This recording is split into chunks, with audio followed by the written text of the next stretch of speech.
Good morning, everyone. This is Dennis New York Giants Straight Talk, brought to you by the mighty FanDuel. It's FanDuel.com, the number one sportsbook in America. Coming back from the online Big Blue Studios. Yes, we got a little bit of a different camera setup.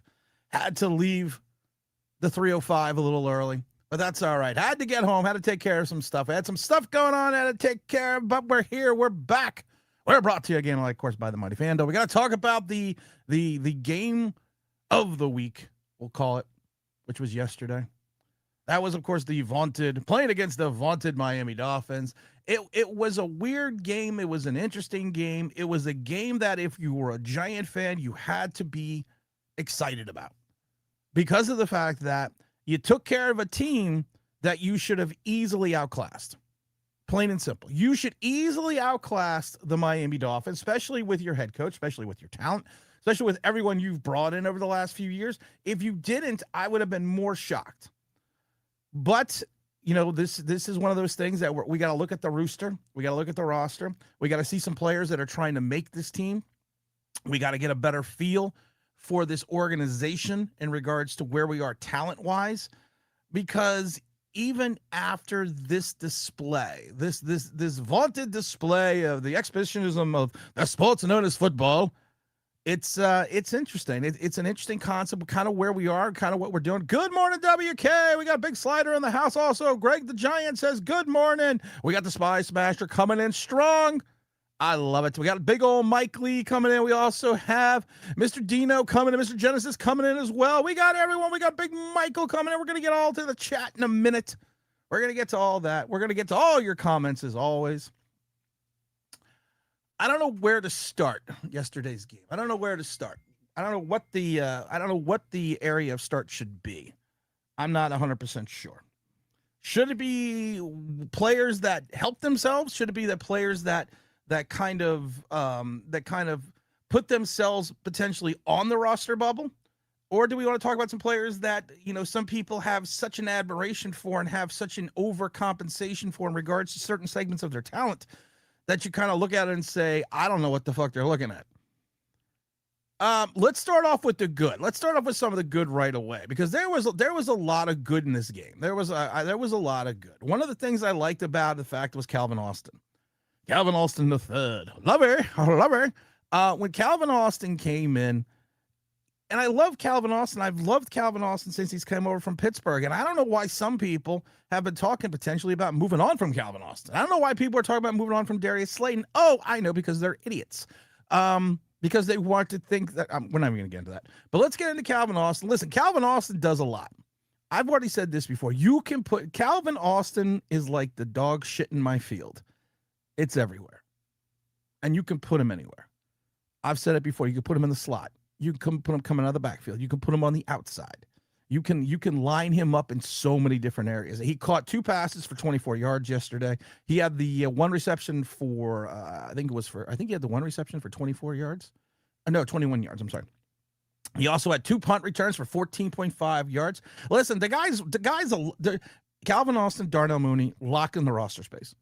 Forget about it. We're going to get into the wide receiver core as well. We're going to get into my top 6 because OBJ is on the bubble, and OBJ, I think, is surviving right now because of the nostalgia certain segments of Giant fans have for him, and they are overlooking certain parameters of his game that just does not fit into the scheme for the New York Football Giants. And at the end of the day, the goal should be and should have always been, since we have been playing this sport, is to win football games and to win championships.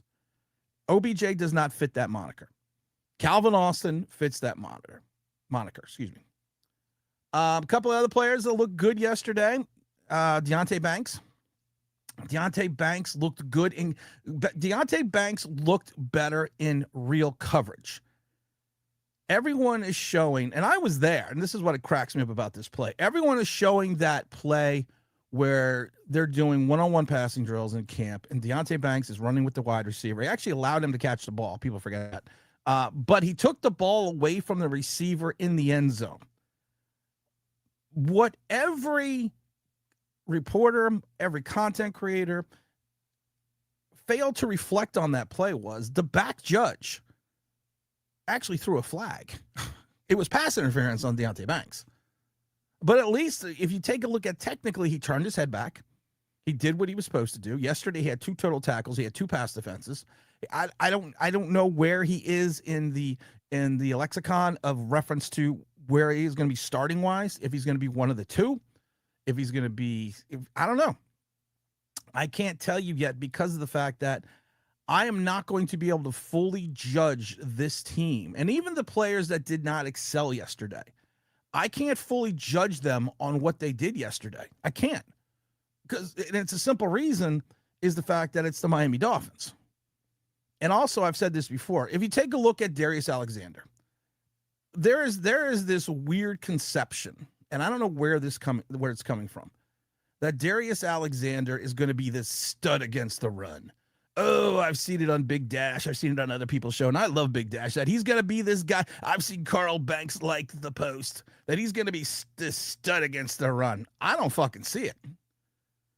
When he came out from Toledo, even your venerable Joe Shane said, hey, listen, we got this guy because he's a 300-pound interior pass rusher. No one said that he is going to be this run stuffer. And honestly, he got his dick put in the dirt a couple times on plays. He got pancaked twice. He got put on his stomach on one play, on one running play.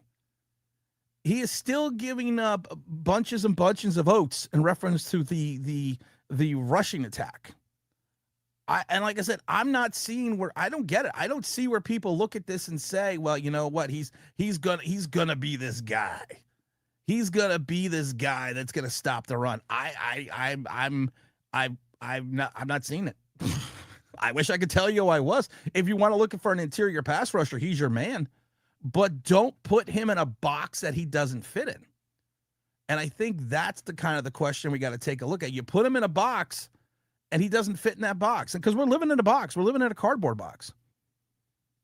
For the second week in a row with Darius Alexander, he was basically invisible against the run. I think he had 9 defensive snaps, didn't record a single tackle or a stop. Chauncey Golston has been making a name for himself this camp. And Chauncey Golston has been, he's been doing everything that he needs to do. And I love it now because Chauncey Golston is getting more reps at the defensive tackle position. Now, one of the things that I'm only bringing this up is because of the fact that we talk about on this show that if you play against inferior talent and you're superior, that should show. Listen, everyone can have a bad game. Everyone and anyone can have a bad game, and that's fine. But Darius Alexander's now had 2 bad games against the run. But like I said, he's not there for that. So people need to stop putting him in this. People need to stop taking this round peg and trying to put it into a square hole. It's not going to work. Mike Leake says, looked good against a bad team, like the aggression, but take advantage of the screen passes. Yeah, you're right. You missed the rain by heading home early. Blame it on the rain. Mike says they did what a good team is supposed to do against a bad team. It's pre. Yeah, but here's the thing, Mike. I love the comment already, but I'm going to stop you. I don't care that it's preseason. I don't care. And I don't care. And I'm going to give you the reason why I don't care, because to your point, you said it right in the front. They did what they were supposed to do. You have an inferior talent in reference to the Miami Dolphins. To me, the Dolphins are potentially a 2-win team next year. And those 2 wins are probably going to be against the Jets, if they're lucky. And maybe week 1 against the Raiders, if something happens to Cousins and Mendoza is going to come in. This is also a team, yesterday, and going into the season, started 5 rookies on defense. They started 5. I gotta go this way. They started 5 rookies on defense. So this is a team that the Giants, and I don't know what Jeff Hafley is going to be as a head coach yet, but you have a seasoned 18-year veteran that won a Super Bowl ring. So I would expect no less than the Giants to do what they did yesterday. If it was any different, then I might have some concerns. Not a lot, because it's preseason. But they did exactly what they were supposed to do. I want to see this team does in week 1 and week 2, then go up against 2 of the better. You're going up against the 2 of the better teams in the league. And I've already said this. Dallas scares the bejesus out of me. But we've called it here on this channel. We've gone to the mighty FanDuel. It's FanDuel.com, number one sportsbook in America, and told you it's going to be the week one lock. 27-17. The New York fucking football Giants are going to beat the Dallas Cowboys. I have been beating this drum. That's what she said. Since, I don't know, a couple weeks ago. I don't remember. But the Giants did what they were supposed to do. And that's what I liked, and that's what I wanted to see. Michael Lee says, wondering how many, if any, starters will play against the Jets. I'm going to say none. Mr. Genesis, what's up, my brother? They came ready to play. Second team, third team, bust, oversized free agents, making plays. The difference is, that's the point. The difference is in the coaching. The proof is in the pudding. But like I said, there were some people that had some, you know, let's, you know what? I want to go with, I didn't know where to classify Drew Phillips. Because Drew Phillips, he committed that penalty on the pass, which was a pass interference, allowing the long reception. I think it was to Kevin Coleman Jr. I think like a 4th round pick. Once again, he kind of does this thing that he allows himself to get beat on coverage, and then he makes a stupid mistake. Now, he did force fumbles on back-to-back plays on the second Miami drive. Now, the first one, no one really. The first one, and again, like I said, maybe it's because I'm anal retentive, but the first fumble, no one really. It's almost like no one even figured it out. I was like, well, that's a fumble. That's a good play because the wide receiver jumped on the ball immediately. The second one, Micah McFadden recovered it, but he did force 2 fumbles on back-to-back plays, and he also was second on the team with 3 tackles, but I'm not paying Drew Phillips.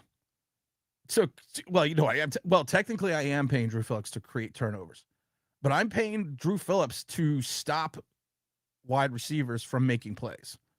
I'm not paying him to be late. He's tardy to the party. I'm not paying him for that. I'm paying for him to prevent people from catching the ball, not causing the penalty, and not making the tackle after the catch. So I'm going to kind of give him I'm not going to give him a thumbs down. I'm not going to give him a thumbs up. I'm going to give him we're going to give him one of these. Because like I said, because of the fact that I love the aggressiveness against the run. He had some problems against the run yesterday, last year. I love the aggressiveness against the run. I love the 2 consecutive fumbles, but I didn't love what I saw in regards to pass coverage again. Interesting that Joe Zuzza got to start over O'Neal, guessing the Neal experience will end Friday after the Jet game. I mean, Evan Neal has done everything that the Giants have asked him to do. The only problem is he just doesn't do it well. You know, and it was a reclamation project. He's probably going to end up on the practice squad. We got to talk about, you know, yeah. So what's up, Dennis? What's up, my brother? What's up, Vinny G? What's up, Tim? What's up, Big James Stein in the house? Good morning, Jesse. I wish I had Jesse's girl. Oh, we got to jump over the super chat from Big Old Michael. Big Old Michael giving out super chat. All super chats go to the Philadelphia Children's Hospital. Big Mike. I'm going to see Big Mike in a couple weeks. I'm stoked about that. Let's see here. WK says, Tim, do you believe the outcome would have been different if all stars on both sides played the entire game? No. I was at training camp. I was there. I watched this. I saw this game, and I'm gonna tell you this right now. The Giants were far and above the better team from the Dolphins, and rightfully so. Dolphins had 13 draft picks last year. They're projecting, one guy got hurt yesterday, but they're projecting 5 rookies. They're projecting 5 rookies to play on defense, to start on defense. There's 11 guys, and 5 of them are going to be rookies. Your skilled position is Coleman and Bell and people's names you never even heard of is going to be there as well. Make sure you're hitting the like button, guys. I appreciate it if you do that. The skill position guys aren't even there. So the Giants, I don't expect it any different. I don't expect any difference that would have occurred if the New York Giants did not come out there and play whom they played. So I'm not even gonna worry about that. Let's see. I haven't come on strong in 25 years. Sad to say. WK says, I don't know if he's on the bubble, but Tracy didn't do himself any favors. Tyrone Tracy, with the signing of Najee Harris, which we have been beating on that drum for how long, guys, on this channel? With the signing of Najee Harris, some people think that Tyrone Tracy is going to be a casualty, he's going to be a bubble guy. 2 weeks in a row now, he's made a mistake. He had the block or the miss block that almost got Dark killed. And then he fumbled on the Miami 11. I think it was on the 11 in the first half. Killed the drive. He did finish for 26 yards on 6 carries, added 22 more yards on 3 receptions. But you can't fumble when it's money. You're in the 11. You're in the money. You putt for show. You drive for dough. You putt for show. Opposite. I'm so sorry. You drive for show. You putt for dough. Now that's better. But he just didn't. He's gonna be. Tyrone Tracy he just had a bad game, and it's not even he had a bad game. He had another bad moment. Now the one moment almost got Jackson Dart killed. The other moment was the fact that he just didn't get the opportunity to put it in the end zone like he was supposed to do. And that's his job. His job is we've talked about people's jobs before. His job is to score. His job is to score touchdowns. What's up, Willie? What's up, William? What's up, my brother? Philosopher. Good morning, Philosopher. Tim, positives for sure, but weak competition muddies the water. It's like a bridge over troubled water.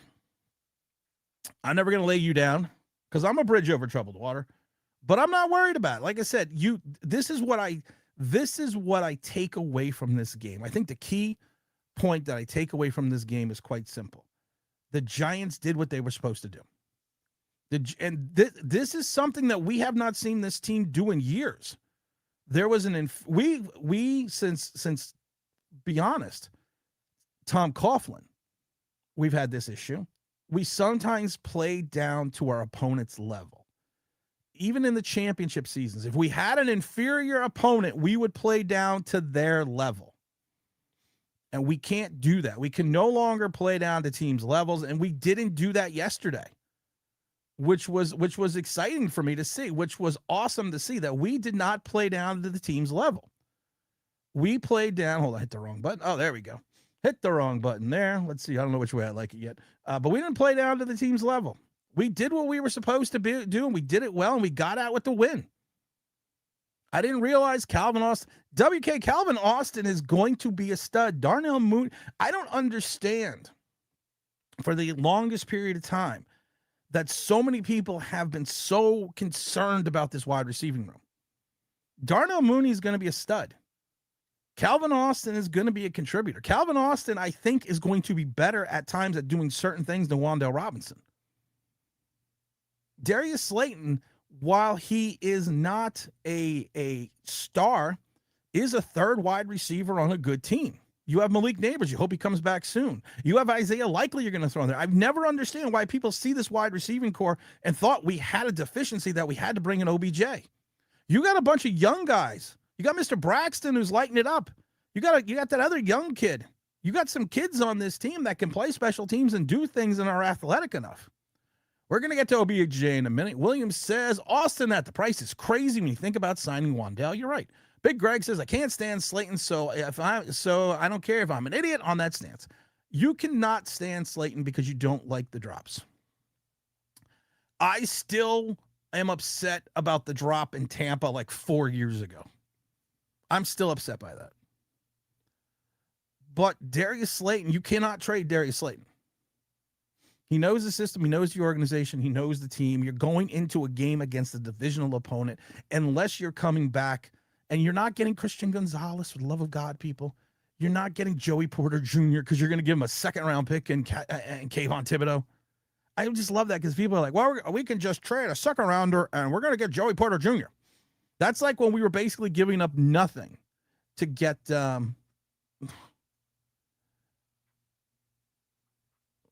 wife's coming in. She's breaking up the thing. That's supposed to go behind me. There's a good spot right there. There's a good spot right there. Honey, there's a good spot right by Lawrence Taylor and the just take out the one that says the tell the viewers, and I'll put it on the wall behind me. I'll put it on the wall right there. Let's see. Now I lost my train of thought. Calvin Austin is making the team. 100% he's making the team. There was no doubt he was. I like what I saw on the O-line. I like what I saw on the O-line as well, but the problem is there was no competition on the D-line. Mooney is not on the bubble. William, I'm going to give you a little hint here. Darnell Mooney has been running with the ones since day one. There's no reason to really play Darnell Mooney. There's really no reason. With the injury, of course, to Neighbors, there's no reason to play him. He's going to be your start. Darnell Mooney is going to be your starting wide receiver. He has done nothing but everything what the Giants have asked him to do. There's a reason why he's not playing. But Tim, he got open against. We're going to get into the OBJ. We're going to get into the OBJ drop. I'm wearing my Arvell Reese jersey today. I got my Big Francis jersey. I even got a Cam Scatterboot jersey. What do we got here? Jamal Jones says Singletary looked good. He did look good. He did run with purpose. Oh, Singletary. That's what we were talking about. Singletary's not on the bubble. The venerable Eric Gray is on the bubble. The venerable Damian Bankston is on the bubble. Your running back room is probably going to consist of Cam Scatterboot, Najee Harris, and then, of course, the venerable Tyrone Tracy. You picked up a guy in Najee Harris who was a 4-time 1,000-yard rusher in 4 consecutive seasons with the Pittsburgh Steelers, pulled a JPP, because you know me, it's all JPP, and blew himself up. It's great. There's a movie called On the Beach, and it was an older movie. It's about the end of the world and all these people in Australia, and there's a dust cloud of nuclear waste coming to them. It was actually a movie made in like the 40s or 50s with Fred Astaire and some other people, and then they did the remake. I think HBO did, and there's a great line in the movie that we as a human race uncracked the codes of the deep universe, and what did we do with that knowledge? We blew ourselves up. And that's what certain players are doing on this team. They're basically blowing themselves up. But Tyrone Tracy's gonna be here. There's no doubt in my mind. So we're gonna dispel that room. Oster seems to be able to do everything Wan'Dale did at 1/10 of the cost. He's also faster than Wan'Dale Robinson. The day we picked that guy up, we picked up Calvin Austin the third, because I've been calling him lover forever. I've told everyone his speed is a notch. He's got the 5th gear. And that's what you want. That's what was lacking with the likes of the venerable Wan'Dale Robinson. Didn't have the 5th gear. This guy's got the 5th gear. The only area I'm not concerned about is the starting season. The only area I'm not concerned about starting the season is the run defense. I'm scared shitless about the run defense. This team is still giving up gashes and gashes of runs, even against bad teams. I'm still definitely concerned about the interior line outside, but we haven't seen DJ Reader. We haven't seen anyone else go. So, but like I said, but those linebackers and off tackle, the Red Bull Dragonberry Energizer, one of the many new drinks out now. Shut up about Red Bull Energizers. We got a whole bunch of new sponsors starting on the 6th, so make sure you stay tuned for that. I'm very excited for some of the guys that we got brought in. But you did hold Miami to 18 carries, 50 yards. But then again, you got people like Cam Miller, Jaden Wright, Ole Gordon, Carlos Washington Jr., Tua Atwell. I mean, these are all household names. It's not even Spawn Insane and Pray for Rain. These are all household names. Absolutely. Tim, what about Tyler Nubin? The safeties have played better. I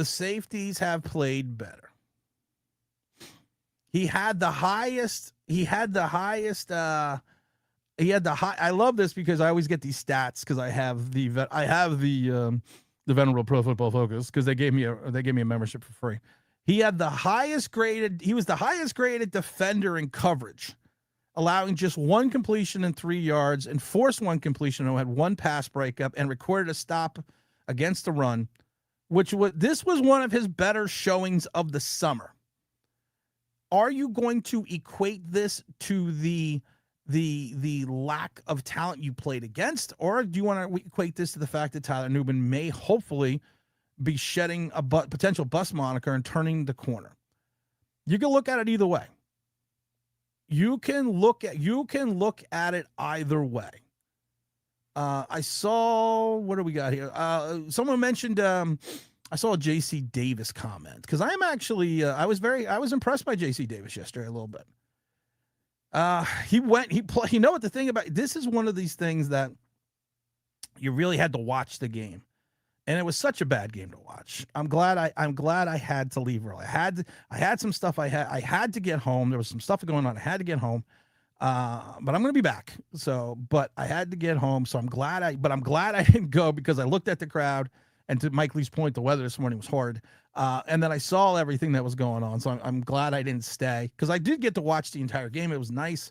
I got to, you had it on what it's called, the fucking TiVo and everything. So I was able to watch the whole game. Well, the replay on the NFL Plus. So, but J.C. Davis he played the entire game at left tackle. He allowed one pressure. And also last week, he allowed no pressure. So he's allowed one pressure in 2 weeks. He's looked good in practice. Has he locked a roster space up? If I look at the Giants depth chart right now, I'm going to say at this moment in time that J.C. Davis probably helped solidify his roster spot. I'm just gonna make it simple, because right now he's listed. He's head of a Joshua Zuda and Jared Gray on the unofficial depth chart. So he's allowed one pressure in 2 weeks. He went coast to coast this game. For a rookie, he looked good. He did the part. He did what he was supposed to do. He played well. And I was actually very impressed with the kid. I was very impressed with the fact that, and like I said, I didn't even notice that he went coast to coast until a portion of the game. And I actually had to go back, and I was like, is J.C. Davis still playing? We also want to get to, who was the other player I just saw that someone, Bobby Jamison Travis. Listen, he now wears 97. He and he did it during practice as well. He Pac-Man'd up the fucking Dolphins. Recorded 1 tackle, 1 sack, and a tackle for loss, and 1 quarterback hit. I mean, that, to me, like I said, he was again, according to the Vanderbilt Pro Football Focus, he was the 5th best runner, 5th best defender against the run last week. Oh, no, oh, shit. I just spilled my coffee on my new jersey.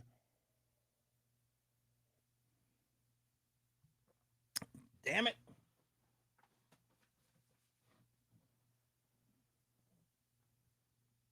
This is why you gotta love. This is why you gotta love the live. Because I literally just spilled coffee on my jersey. And I can't even pour the water out because I got autographed pictures all over the fucking floor. No reply at all. There's no reply at all. Everybody listen. Oh, I gotta hurry. Gotta hurry up and get this off. Can't believe I just spilled coffee on myself. Love the Reese jersey. Oh, I got a bunch of jerseys. But now, of course, I got a big old coffee stain on it. So wish I had some shout. Make me want to shout. My heels up and shout. Okay, that's good. I'll put it in the dryer already. Love the Reese jersey. Todd Taylor says Dolphins could have the Dolphins could have the lone moniker of the only undefeated team and the only team that didn't have. I should rephrase that because we also have the Detroit Lions and the Cleveland Browns, but also be the only team that went undefeated in one season and didn't get a win in another season. Greg says I don't care much for it because Miami is beyond horrid. We did what they did, and we're supposed to be a bad team. You got to put the tape on. Oh, my God. Oh, my God. See, listen, Mrs. Online. See, guys, you pissed off Mrs. Online Big Blue. Now she's making me do this shit because you guys don't remember shit, and I don't remember to say it. So I don't know who's more at fault, if it's you guys that are more at fault or if I'm more at fault, but I'm blaming you guys because I'm a genius. If I was a genius, I wouldn't be doing this. I'd be working on network. Hold on a second. Just remember, motherfuckers, you did this to yourself.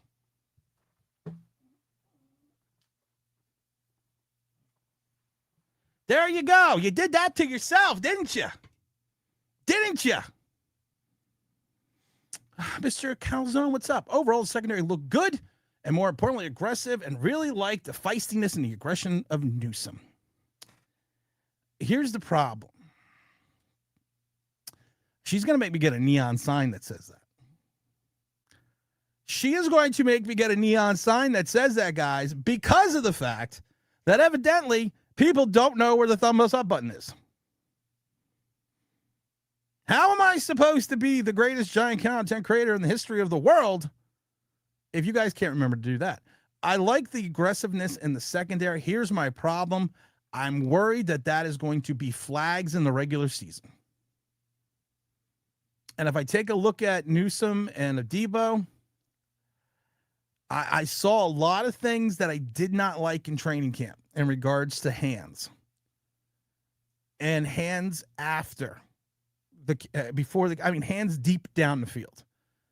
It was a laundry party at one point in time during the one-on-one passing drills, because everyone talks about the Banks play, but there was a laundry party against the New York Giants and reference. They had 4 referees there in reference to pass interference and hands and over-aggression. I'm not saying that it's going to be horrid. I'm just saying I'm just worried about it a little bit. Guys that are auditioning for jobs here elsewhere and making the great competition until the final cuts, I definitely don't disagree. Golston has already surpassed her point. I think that Chauncey Golston's going to start over Darius Alexander. I do agree with that. Trader Option says, I come in peace. And you go in pieces. Great movie. Great 90s movie. Let's see here. Alexander needs a cleat change. He was slipping all over the field. He wasn't slipping on one of the, William, I'm going to give you a little word of advice. He wasn't slipping on one of these a couple of these plays. There's a great highlight of him just getting pushed to the ground. That's not slipping, brother. And he hasn't made an attack. Slider's right. Stop making excuses. The motherfucker hasn't made a defensive tackle against the run in all the preseason. Think you have gotten more from practice. Think you would have gotten.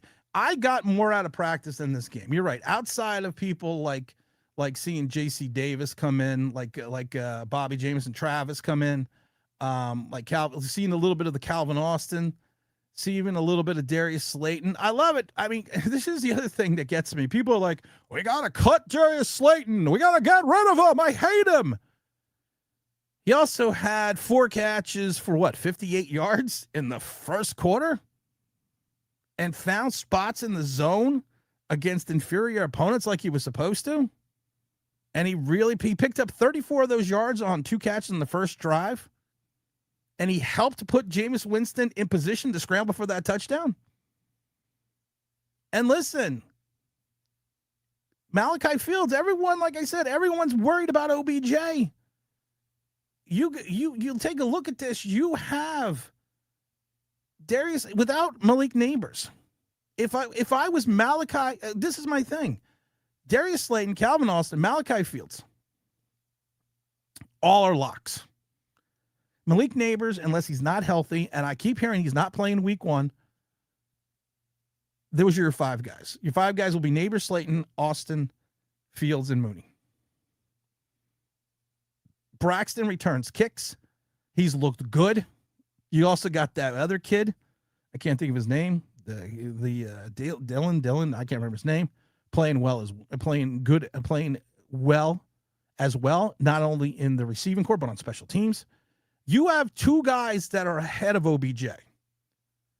And let's talk about OBJ for a second. I love everyone. I love that he keeps getting open, but he's being ignored. The Venerable Patricia Traina said that. This is where I get aggravated with people. Sometimes you're wide open because you got yourself open 100%. A lot of times you're wide open because it's called a football play, and the play was never designed to go that way. So when you are running one side and you're wide open on the other side, you're not going to throw across your body across the field because the play was not designed to go that way. So he's not getting ignored. He's actually the interception for Brandon Allen in Minnesota was because they tried to force feed the ball into OBJ and he wasn't open. He dropped a touchdown. He dropped a touchdown pass in the end zone. And I love John Harbaugh because John Harbaugh is the ultimate diplomat in regards to a head coach. It would have been an incredible catch. Not if you're OBJ. Not if you're OBJ. He had to leap to get it, yes, but we are paying you to be OBJ. So he had 2 passes for 17 yards. The Giants have been trying to force feed this guy at times that it's kind of sad. In my opinion, it's kind of sad.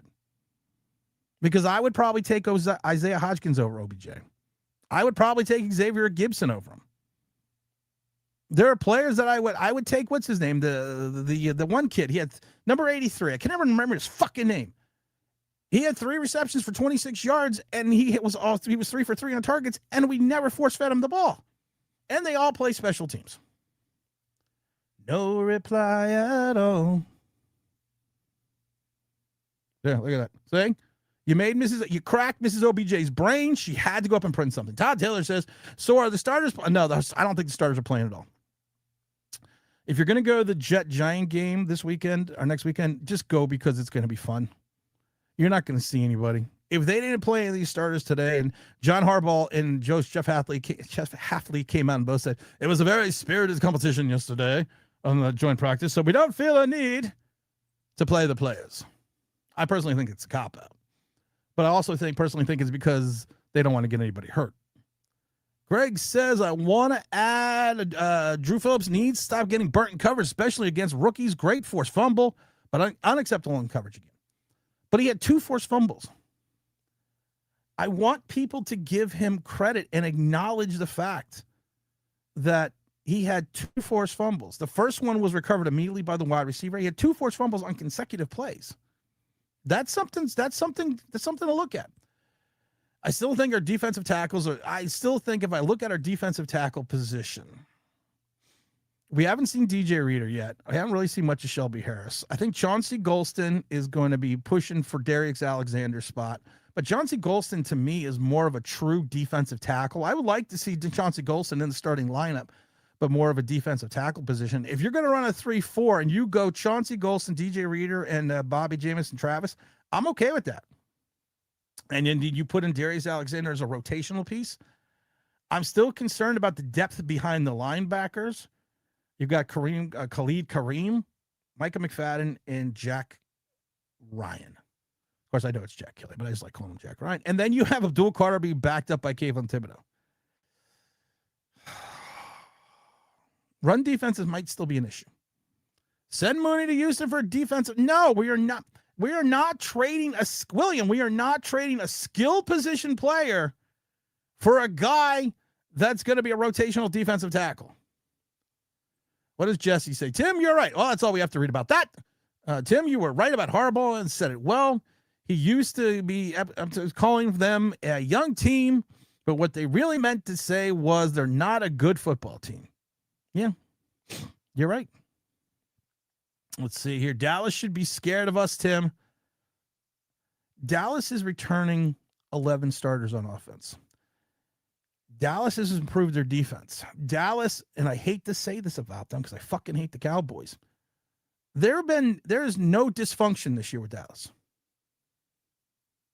Then they go out and get Von Miller. They get the venerable presence that has championship experience. Everyone freaked out that George Pickens was going to be like, I am not staying here. Do not fucking tag me. I am the all-being. And he was like, okay. Him and CeeDee Lamb are buddies. They are getting through camp relatively unscathed with the injuries. I'm still calling it my giant lock of the week, but Dallas should scare the bejesus out of you as well at times. And Dallas has had our number on opening day. I can remember 40 points. I can remember last year. How many times now? There's no fixing Phillips. Can tackle, can't cover, finished product. I'm not. He does get the Aaron Robinson award. Aaron Robinson, of course, if you remember his rookie season and that Jet game, everyone went gaga over him because he had like 11 tackles. And your dumbass hero here had to sit there and say, well, does anyone notice he also gave up 11 receptions? No reply at all. If Drew Phillips only had 4 inches, he's destined to become an under. If Drew Phillips had 4 more inches, his wife would be happy. That's what she said. There's a few DBs that are good in mix-up speed. Drew isn't one of them. No, he's not. Neither is Tyler Nubin. Caleb Murphy or Zane Barnes. One of them's going to stick. I don't disagree. Evan Neal is cooked. He can't play it. Evan Neal is done. The venerable Evan Neal is done. Unless something happens, he's done whatsoever. He's done. He's done. And I feel bad. I'm trying to think. There was really no other guy that I thought there, and I said to myself, he just really had a bad game. Tanner Connor had a bad game, but I don't think that matters because I think they're going to carry 3 tight ends, and that's going to be likely Manhertz and of course, what's his name? Theo Johnson. Brandon Allen, while he completed a number of passes, Brandon Allen looked better. He was 13 for 18 for 101. He was sacked once. While he looked better, I'm not going to say he had a bad game, but he had a better game. Eric Gray. Can we just get the Gray Ghost? Can we just get rid of Eric Gray? Can we just fucking call it a day, please? 10 carries, 33 yards, 3.1 yards a carry. Oh dear Lord. Can we just get rid of him? For the love of God, why is Eric Gray still here? Why? Okay, well, check this out. First of all, you're throwing too many big words at me. Okay, now, because I don't understand them, I'm going to take them as disrespect. And I don't care if people think I'm disrespecting the venerable Eric Gray. Same with Davian Banks, and 7 carries for 5 yards, 0.7 yards a carry.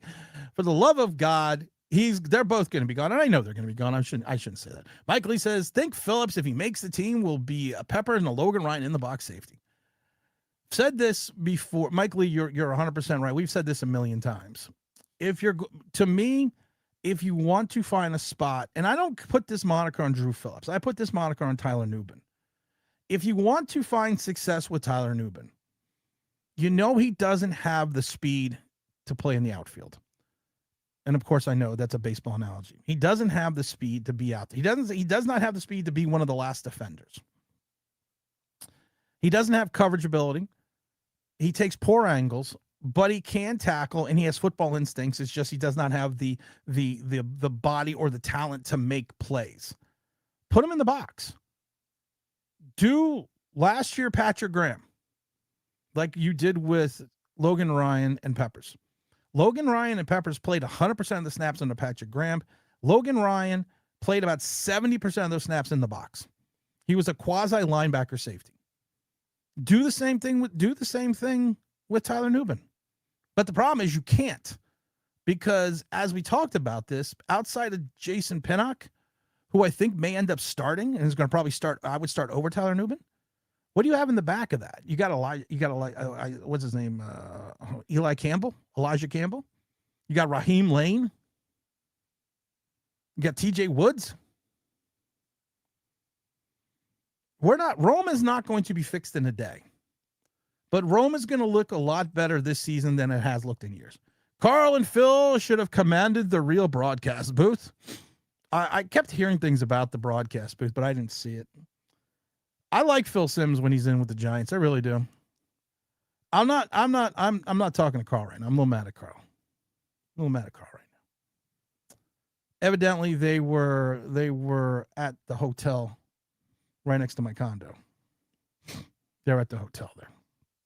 They're at Turnberry because he announced it. I was like, I had my vision. I could see my vision of the Turnberry golf course. And they did a live stream with Bleav there, and I wasn't invited. Yep, I know. There was no Bleav reunion. I was evidently not big enough to be invited. So I was talking to Carl about coming on the show, and all I'm going to say is, okay. Can't wait, Carl. I'm just being a dick. So just still hate Bob Papa, though. You know what? I'm going to do the TikTok dance. I already said it. Don't you love it when I call you Bob Papa? I'm just kidding about Papa too, maybe. Let's see there. Hey, you gotta at least have bad teams convincingly. The first step, then we've done that. So I think I think it's a positive. I've said this before. Go back to Coughlin. And go back to Coughlin even under preseason. Go back to 2007, 2011.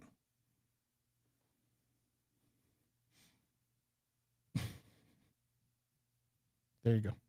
Don't forget. Mrs. Online Big Boy. And she also put another one over there.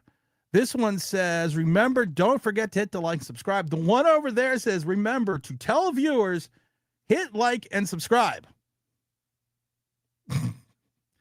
I think she's trying to make a point. I'm not sure. Sorry. Yeah, but if you go back to Coughlin and you go back to even the championship years, how many times did we play down to our level of competition? How many times did we have that we on paper should have been a superior team, but we did not take advantage of that? We did not do what we needed to do to make it, to just destroy people. We used to play guys that we shouldn't have beaten, and we would beat. Then we would play a team that was like a 3-win team, and we couldn't put them away.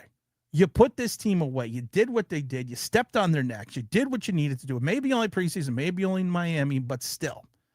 Miami is still playing 10 or 11 guys who aren't even on the team anymore. Yeah, they're playing 10 or 11 guys. Also, Miami has something like, I think they have 22 rookies. They potentially could have 22 rookies on this roster. They have so many rookies that it's not even funny. Najee Harris is washed. He's been sitting downward, 3 yards in a cloud of dust, and we already have Cam. William, I love you, brother, but where are you getting your fucking logic today? Are you watching Chode Sports again? Is that what you're doing? Do I need to deprogram your ass? Do I need to deprogram you? Because honestly, since 2021, he's gone from 3.9, 3.8, 4.1, 4.0. So technically his yards per average have gone up. And his yards per year have been consistent at, outside of the 1 year, 1,200, 1,034, 1,035, 1,043.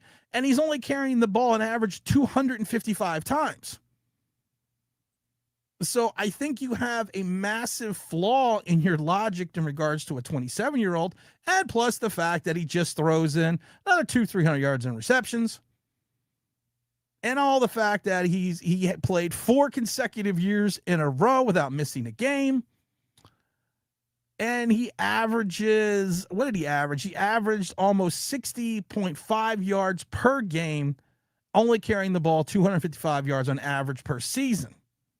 The most touches he ever had was in 2001, which was 381. His touches have gone down to 299 to 284, but his production is made the same. Is the same. So, William, I need to deprogram you. Please stop watching Chode Sports. Please stop watching the fat man with the glasses. Please stop watching it, because evidently your IQ is going down a little bit. Dropped the TD. Well, he dropped the TD, but it would have been a great catch. But that's an OBJ catch. And he only had 2 receptions for 17 yards against a secondary that is I think is going to be so bad. It's going to make the Giants secondary look like we have like Mike Haynes and Lester Hayes out there. Those were venerable players with the Raiders when they won that Super Bowl. They were the reason why they did. Darrell Revis and Patrick Surtain. It's going to look like they have Patrick Surtain and Joey Porter Jr. Let's see. Mr. Genesis, Phillips is like a blitzing slot corner. Should only play on certain nickel packages because the king of the shoestring tackle. Zach Attack says the Giants, the offense looked better under Jameis. It was the first preseason game against the team that's probably going to make the playoffs in the Minnesota Vikings if they figure out their quarterback situation, who's got immense talent, against the team that Jameis Winston started against that looked god-awful, and he didn't really play much. He didn't even play against all their ones. And if you look at Jackson Dart, 16 for 22 during the camp, during practice, 2 of those passes, 2 of those misses were passes he put into the ground because there was nobody open. And so we did the right thing. So do I take what Jackson Dart did against Miami's ones, or do I take what Jameis Winston took against the Home Depot team? That's what you got to kind of look at. James Stein says, hit the like button. I've come in 24 on the hit chat. Hit the like button. Show Tim some love. Show us some love, brother. We are so far behind the fucking chat. Prince says, I love how the TV commentators were talking about how vast majority of draft picks in previous years haven't worked out. I wonder whose fault that is. It's the same guy that we're blaming for a lot of other things, but I understand what you're joking about. OBJ will make the team until Neighbors was ready to go. I don't disagree with you. I agree with you 100%.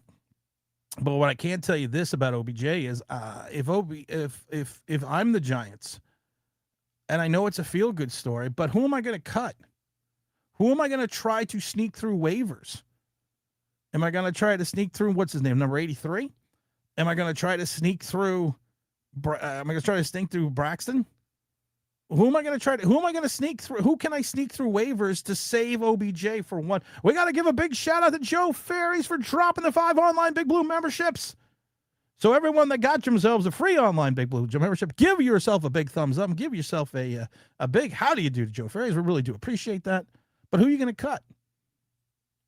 I personally don't want him to make the team because you're going to lose. Is OBJ going to be a difference maker for this team next year? I know you're trying to win games this year, but in the long run, in the grand scheme of what John Harbaugh is trying to do over the next 5 seasons, is OBJ going to be a difference maker this year? I mean, next year? No, he's not. He's not going to be a difference maker at all. So you have to keep guys on this team that are going to be a difference maker.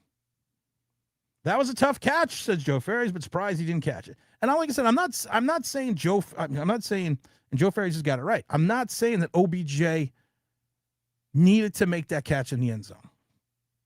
But if you are the 7th, 8th, or 9th wide receiver and you're fighting for your proverbial football life and you were supposed to be one of the greatest wide receivers the Giants have ever had, you got to make that catch. And I'm going to keep telling this everyone over and over again. Nostalgia hardly ever works out. These nostalgia feel-good stories about someone who was a star going back to a team hardly ever works out. It usually ends tragically. And is that the last memory you want to have of OBJ? Prince said, and the guy who is in charge said, Pick still has a job. Yeah, you're not wrong. Let's see, Ms. Jenna says, OBJ should have had 3 fingers instead of 2 on the hands on the drop of the touchdown. You're not wrong, but I'm just saying. Let's see here. Todd Taylor. Whoops, let's see here. You're talking about ridiculous trades for Patrick Surtain. I keep seeing from Excellent and other people that we're trading for Patrick Surtain. I remember that. That was so great. That, of course, we were going to fleece the Broncos for the Defensive Player of the Year. We were going to fleece them because everyone in this league is stupid except giant content creators.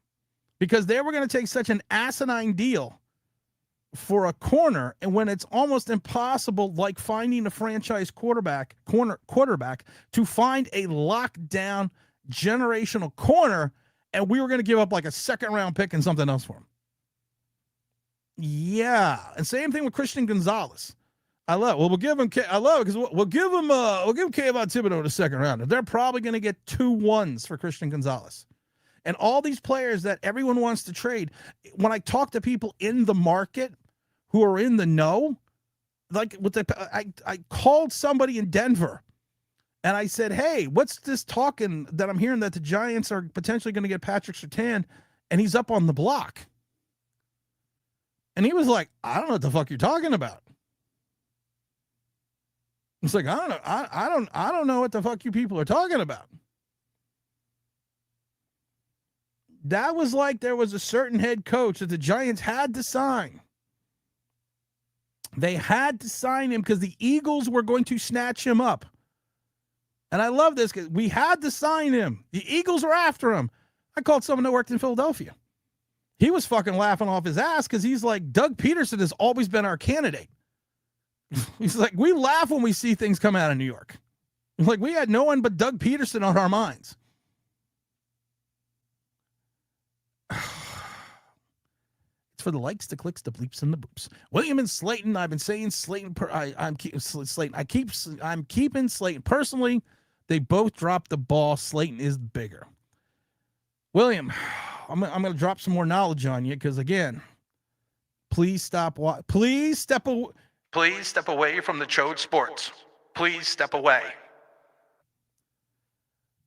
What New York Giant last year was in the top 25 of players in regards to drops? What player on the New York Giants? Because evidently Slayton's one of the worst culprits in the league for dropping the ball. What player on the New York Giants last year made the top 25, actually the top 30 in regards to drops?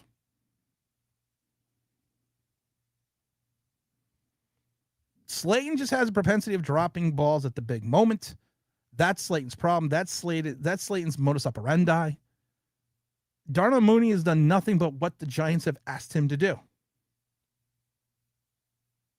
just saying. Week 1, where do the Giants have the edge? Where do the Giants have edged offense? The Giants are going to have the edge right now, in my opinion. The only thing that the Giants have the edge over on the Dallas Cowboys right now is going to be the pass rush. And that's not a slight against the Giants, but the Dallas Cowboys, I think, are going to be a good team this year. I just wish there was some dysfunction in Dallas. I get worried when there's nothing wrong in Dallas. They always do something stupid. Going back to Ezekiel Elliott and the holdout and the boat and everything else, they always do something dumb. We were all waiting for the shoe to drop with George Pickens when they tagged him. They basically tagged him in the depths and dark of night. And then the guy was like, okay. We need some dysfunction in Dallas. I'll never forget on Hard Knocks, they made Brandon Brown look like head and shoulders above him was competent GM. You're right. Austin is bigger and gets more catch radius than Wandell. You're 100% right. Mr. Finesse, what's up, my brother? Mr. Perry comes and said, would have dominated the Dolphins. I see at least, this is, and there Mr. Perry, there's 17 games. This is a 7-10 team right now. And I'm going to keep saying this. I'm going to keep preaching this. You win the first 2 games of the season. Do I think they're going to win in Los Angeles? No. But if you can somehow eke out 2 wins in the first 2 games, you're 2-0. You take a look at the way the schedule drops. You're 2-0. So from those next 13 games, you only need to be 1 game over 500. So in 13 games, you have to be 6-7. That's it. And then the last 2 games of the season are divisional opponents. You have the Eagles, you have the Cowboys, and then you have the Eagles. You're going to win the first game of the season, so I know you at least have 1 divisional win. But if you could somehow win the first 2 games and then just be 1 game under 500 the next 13, you are at 8 wins with 2 games left against both divisional opponents. I want people to fucking mark this down. 10:58 on Sunday, August 23rd. I have been saying this now for months. And I'm going to continue to say this. If you can potentially do this, if you want to be a playoff team, you have to start the season 2-0. Because of the fact that if you look at it from that perspective, you look at it from the schedule, you look at it from your divisional opponents, like I said, you have 2 divisional games at the end of the season. You think about it, though. Just think about this for a second. You only have to be 1 game under 500 and have an opportunity to make between those 13 games. You're going to sandwich them in.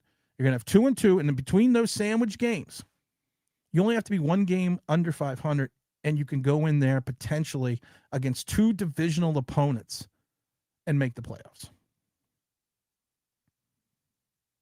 I know. It's math.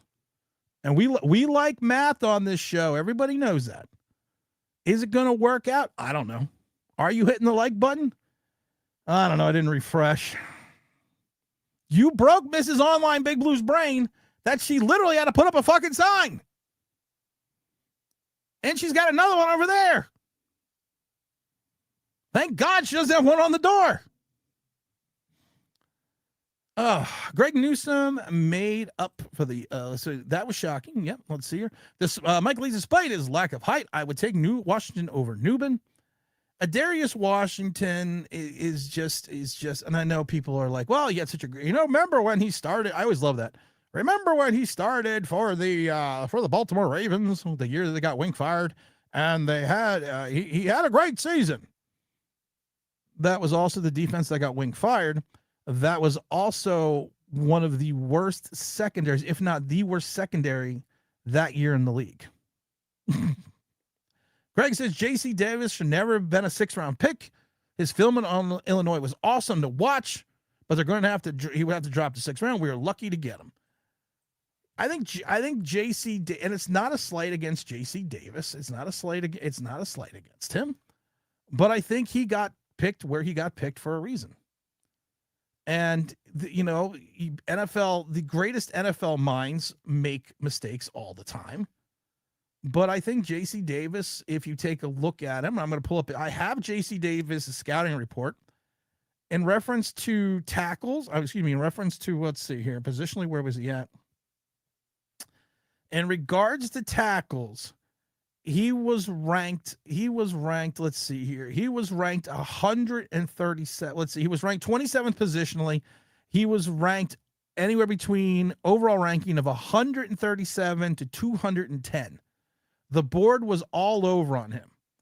Often leads too much with his head and chest, compromising his tacks. Hand placement is inconsistent with strikes to expose his frame and limit its sustain. Opens his outside hips prematurely. That's what she said. Against speed rushers, giving up the corner too easily. Contact balance is shaky.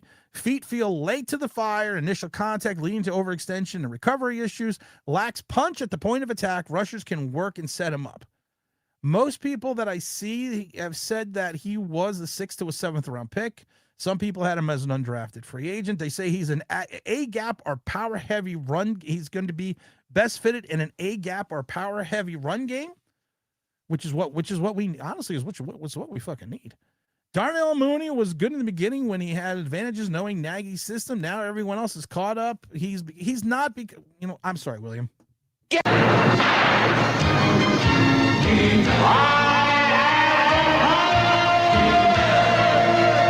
William, no, I love you, but you're going in timeout. You're going in timeout for 5 minutes because some of the shit you're saying is just dumb. You need to be deprogrammed. Some of your shit that you're saying is not even based in football logic. What's up, my brother? You got to stop changing your name on your things because I only know it's you because of the picture. What's up, my man? How you doing, my brother? I haven't seen you in a while. I haven't talked to you in a while. Oh, I just texted you the other day. I'm going to shut my big mouth. What? They didn't retire in 97? No, they didn't retire in 97. I know that's shocking. New headphones? No, the headphones are the same. I'm using a new camera angle today because, I'm trying to be more professional. And the base broke. I actually like the new camera angle because I can have more stuff. The thing broke. Broke on the trip. You just cursed Reese for coffee on his jersey. No, Mr. Oz, in this house, spilling coffee is a rite of passage. I may literally go upstairs and put on a whole giant uniform and drench myself in coffee. Because that's good luck in this house. I'm actually a little concerned now that I didn't spill enough. I should have left the stain. Case in point, there is logic based in this conversation. I had a number 58 red jersey, Antonio Pierce in 2007. Wife got it for me for Christmas. Love that jersey. I spilt something on it before the playoffs. I still haven't washed the jersey. Spilled something on it. Coffee. Spilled coffee on it. And I wore that jersey, and I had a pair of gray Coors Light pajama pants. Now imagine on my Big Blue going out to the Walmart in this stained jersey and Coors Light pajama pants, because I did. And I wore that through the playoffs in 2007. I wore it through the playoffs in 2011. I didn't wear it during the Daniel Jones years because I already knew nothing was going to help that. But the coffee stain is still on that jersey, and I will never wash that jersey. So, with me spilling on this, I actually kind of think I need to go upstairs, take a whole dump of coffee, and just put it all over me. Just so we can win. Zach says, run defense scares me, but Denard Wilson will make players run, and the same run players will stop. No laps. They were making him do push-ups. Prince says, this is going to be a celebration stream when you finally move to Miami. When I finally get my ass to Miami, it's going to be a celebration stream. Because I found out because of the guys, when we have 48 likes, you're not following the fucking sign. Do I need to get that sign in? Oh, I can just do that. Do I need to get this sign in neon? And I can guarantee you right now, Mrs. Online Blue, Big Blue is upstairs Googling neon subscribe now signs. I already can guarantee it. But there will be a celebration stream. Yes, it is a Black Rifle mug. They still Black Rifle still sends me about this one. Actually got in the store, but Black Rifle's having some financial difficulty, so they're not sending free stuff anymore. Critical question is: will the Giants carry 3 quarterbacks? Oh, they're carrying 2.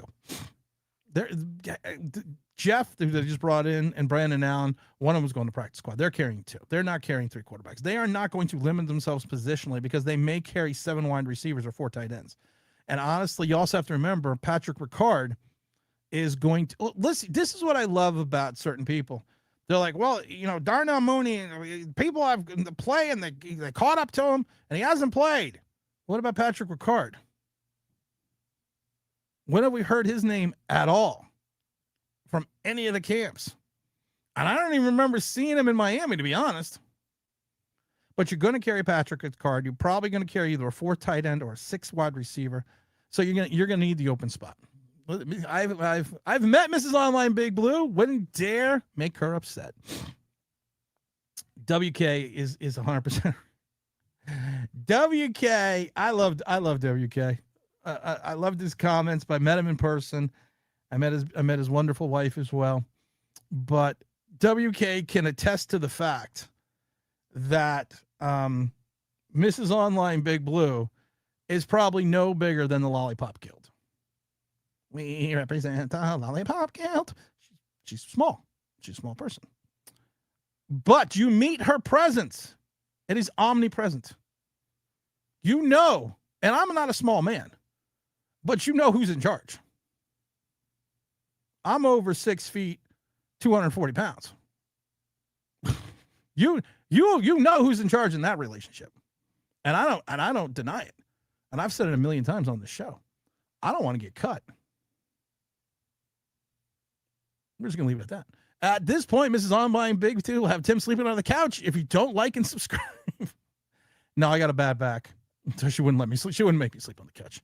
Shane or Wildy Coyote, genius, super genius. I love that. That is what I have to get that soundbite. That's a great soundbite. Wild E Coyote, super genius.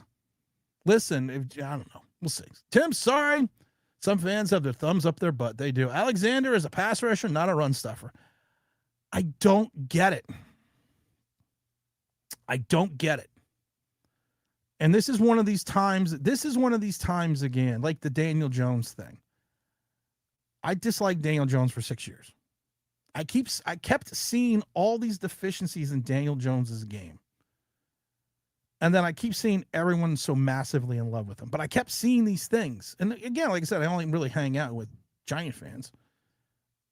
But I kept seeing all these deficiencies. But everyone's like, all the content creators, everyone's like, oh, this. Even Carl Banks was sticking up for him. I mentioned the fact that even Bad Dog was sticking. I literally at one point in time had a conversation with Bad Dog when I had him convinced that Jalen Hurts was going to be a better quarterback. And then the next show, he said, no, it's going to be Daniel Jones. But I also love the fact that I told him that Jalen Hurts would win a Super Bowl before Daniel Jones.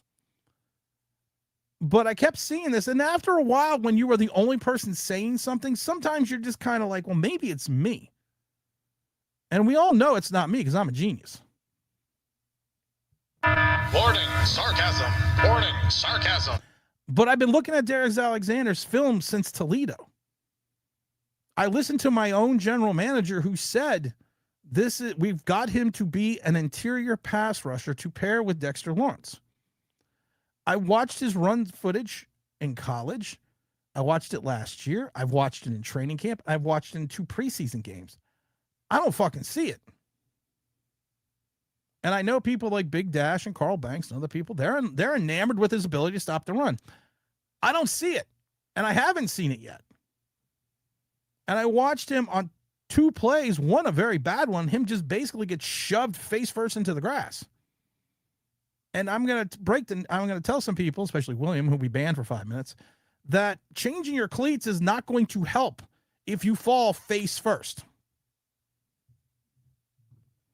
Skyline, what's up, brother? I see McFadden miss tackles. He leaves his position to chase people who don't have the ball until it's too late. Listen, like Darius Alexander, Micah McFadden is what he is. He has a career missed tackle percentage of 13. 3 years ago, it was 18.9. The year before he got hurt, it was 13. He is what he is.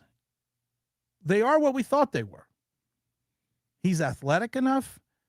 Don't put him in coverage. He's going to have moments where he can get tackles in bunches, but he's going to have moments where he looks silly. He's going to have moments where he's going to over pursue, and he's going to be moments when he's out of position. And when you have a bad secondary and a bad second level defenders, it's going to be accentuated. But he is what he is. He's not going to be any, and I like to say, same thing with Darius Slayton. I'm not sitting there looking at Darius Slayton and say he's going to be the reincarnation of Jerry Rice.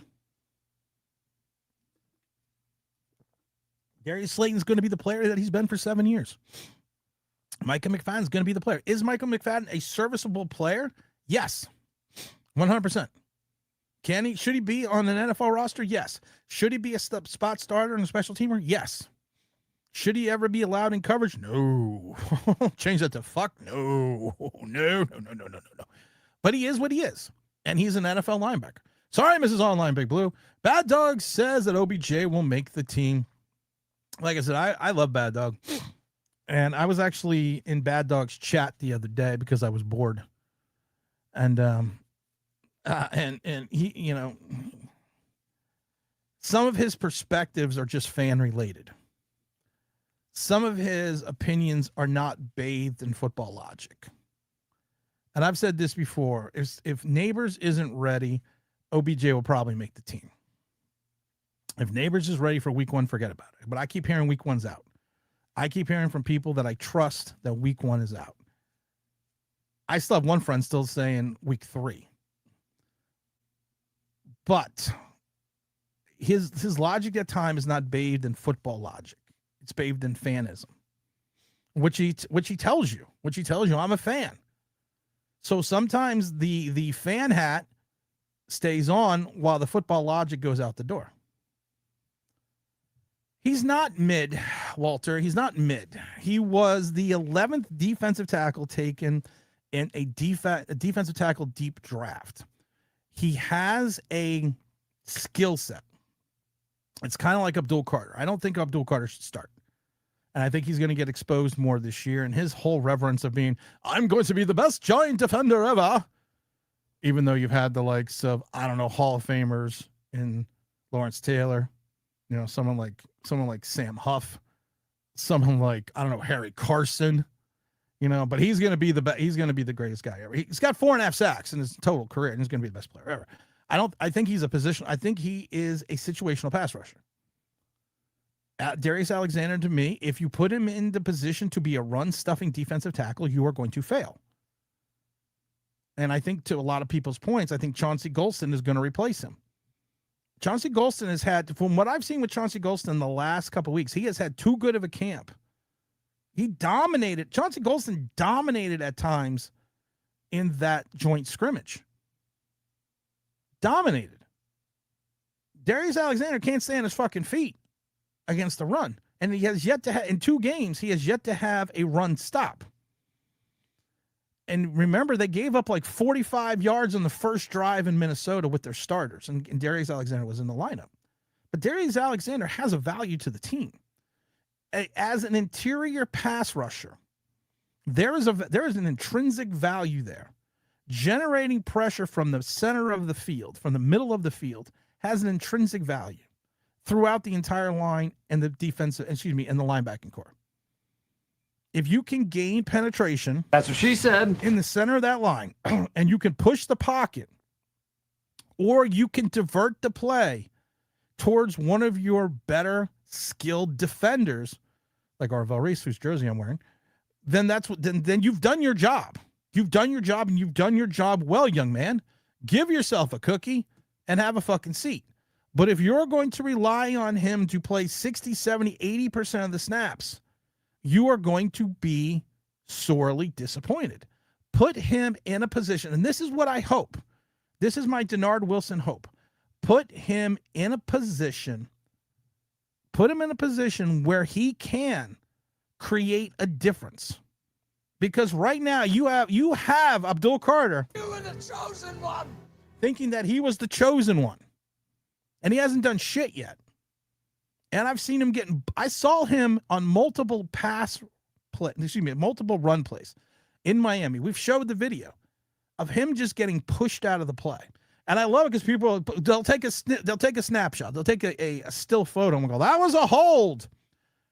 I don't want to break the news to people, but every pass play, if you take a still photo, looks like a hold. Watch the play in its entirety. Please. OBJ doesn't have the speed anymore. It's shocking. No, it's not shocking. He is what he is. He's older. He's an older player. Do you have this? I mean, does anyone have the speed anymore? I know I don't. Alexander just passed. It was a pass down defense tackle. Should have traded Slayton or Mooney for Bobby Brown III. Because you know what? I don't want to be cruel. I don't want to be that cruel to you. You know. Don't be cruel. Girl, you need to change your attitude. You know. Don't be cruel. No, we're fine. We're not going to, like I keep telling people, Rome is not going to be built in a day. We are not going to be Super Bowl contenders. We are not going to be the New England Patriots of last year. Very simple reason why.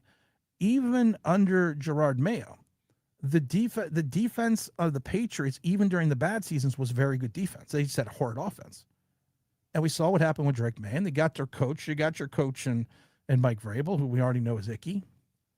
But at the end of the day, we're going to be more like the last year Carolina Panthers. If we make the playoffs, we may have to do it as an under 500 team. But I've already shown you the way. I've shown you the way to make the playoffs on this team, and it's realistic, and we time-stamped it, and we booked it. But you got a lot of people that think Rome's going to be built in a day. You got a lot of people. Some motherfuckers are always trying to ice skate uphill. They're trying to ice skate uphill by putting square pegs in a round hole. Joe Ferry says there were 2 tickets available for just $12 on Ticketmaster. Oh, I can believe that. Mike Lee said perhaps they want to give OBJ and fans a feel-good moment before they cut him in the season. You know what? Here, Mike Lee, that's an excellent point. If OBJ starts, I'm going to tell you this right now. If OBJ starts against the Jets, they're going to cut him because they're going to give him his last hurrah. And if I was a betting man, I would go to the mighty FanDuel. That's FanDuel.com, the number one sportsbook in America. And I would take a look at the fact that if that happens, he's probably going to get cut. I also want to look at the Super Bowl odds for the Giants after that massive win. They were plus 6,500 2 days ago before the game. They're still plus 6,500 to actually make the playoffs. The Pittsburgh Steelers have actually maintained their position at plus 5,500. The Colts are still plus 5,000. I tell you guys, I'm taking the Miami Dolphin bet just as a joke. I'm taking $10 and putting it on the Miami Dolphins for plus 100,000 to make and win the Super Bowl. Listen, if anyone gives you a plus 100,000 on anything, just take a $10 bet. Just take the $10 bet. Because we also have the Arizona Cardinals at plus 75,000. Jets are only at plus 40,000. I love that. But the Giants right now are still sitting at plus 6,500. I wanted to see where we were looking at in regards to the defensive MVP position because Abdul Carter was at plus 4,000 and it was only plus 3,300 for Brian Burns. Let's see here. If we're looking at the overall regular season MVP, you got Joe Burrows at plus 700. You got basically all your quarterbacks. Then you Tyler Sloth is at plus 6,500. I don't get that to be the AP NFL regular season MVP. You got fucking Tyler Sloth at plus 6,500. Jackson Dart's also at plus 6,500. We haven't even talked about Jackson Dart. We're gonna do a whole show tomorrow about Jackson Dart. I may have a guest on tomorrow, so I'm just trying to see if he's available. Malik Willis, plus 12,000. All right, I'm taking the Malik Willis bet too.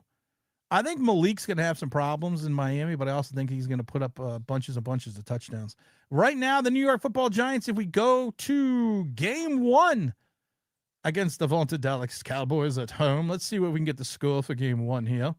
You got the touch, you got the motion. Let's see. Well, some moves is said and done. You never walk, you never run. You're a winner. Giants are still 2.5-point home dogs against Dallas Cowboys. I can see that, but we've already said it. We've already done it. Go to the mighty FanDuel because I'm calling it. I'm saying it. I'm putting it out there. I'm doing what they say. I'm putting it out in the ether. It's going to be the New York Giants lock of the week. We're going to take it 27-17. I know someone says you keep changing your score at times, but because sometimes I forget. But if I was going to make that bet, the first place I would go is the mighty FanDuel. It's FanDuel.com, the number one sports pick in America. Don't forget to game responsibly. I feel like Neighbors shouldn't play until October. Listen, he hasn't participated in 7-on-7s. He hasn't participated in any real team drills, 11-on-11s. He's not going to do until he does. This is what I try to explain to people. Until he participates in training camp in team-related drills like a 7-on-7 or 11-on-11, he's not going to play. He's got to go through each step. And like I said, I still keep hearing, and these are people that I've trusted, and these are people that have told us things that 95% of the time has happened. Week 1 is out. One person says week 3.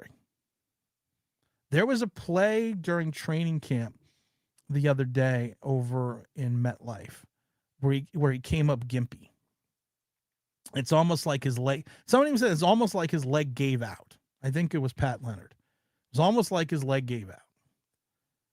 I'm going to tell you firsthand, for someone that's had multiple ACL surgeries and an ACL replacement, that there are times when you are not as strong as you think you are, and it doesn't damage the ligament. It doesn't hurt the ligament. You didn't re-tear it.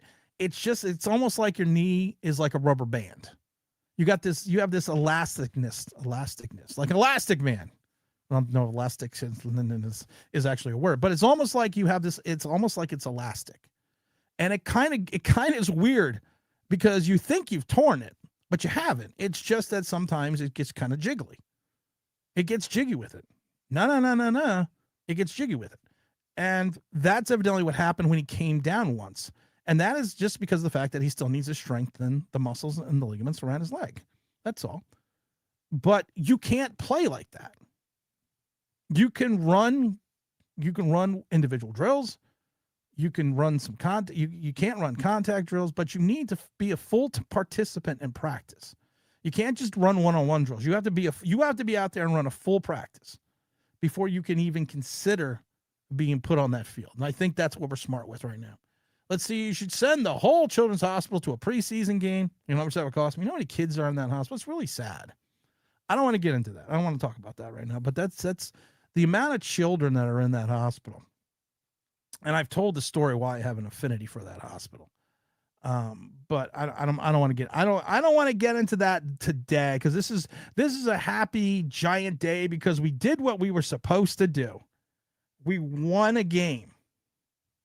We won a game against an inferior opponent. We did not play down to their level, which is normally what we do.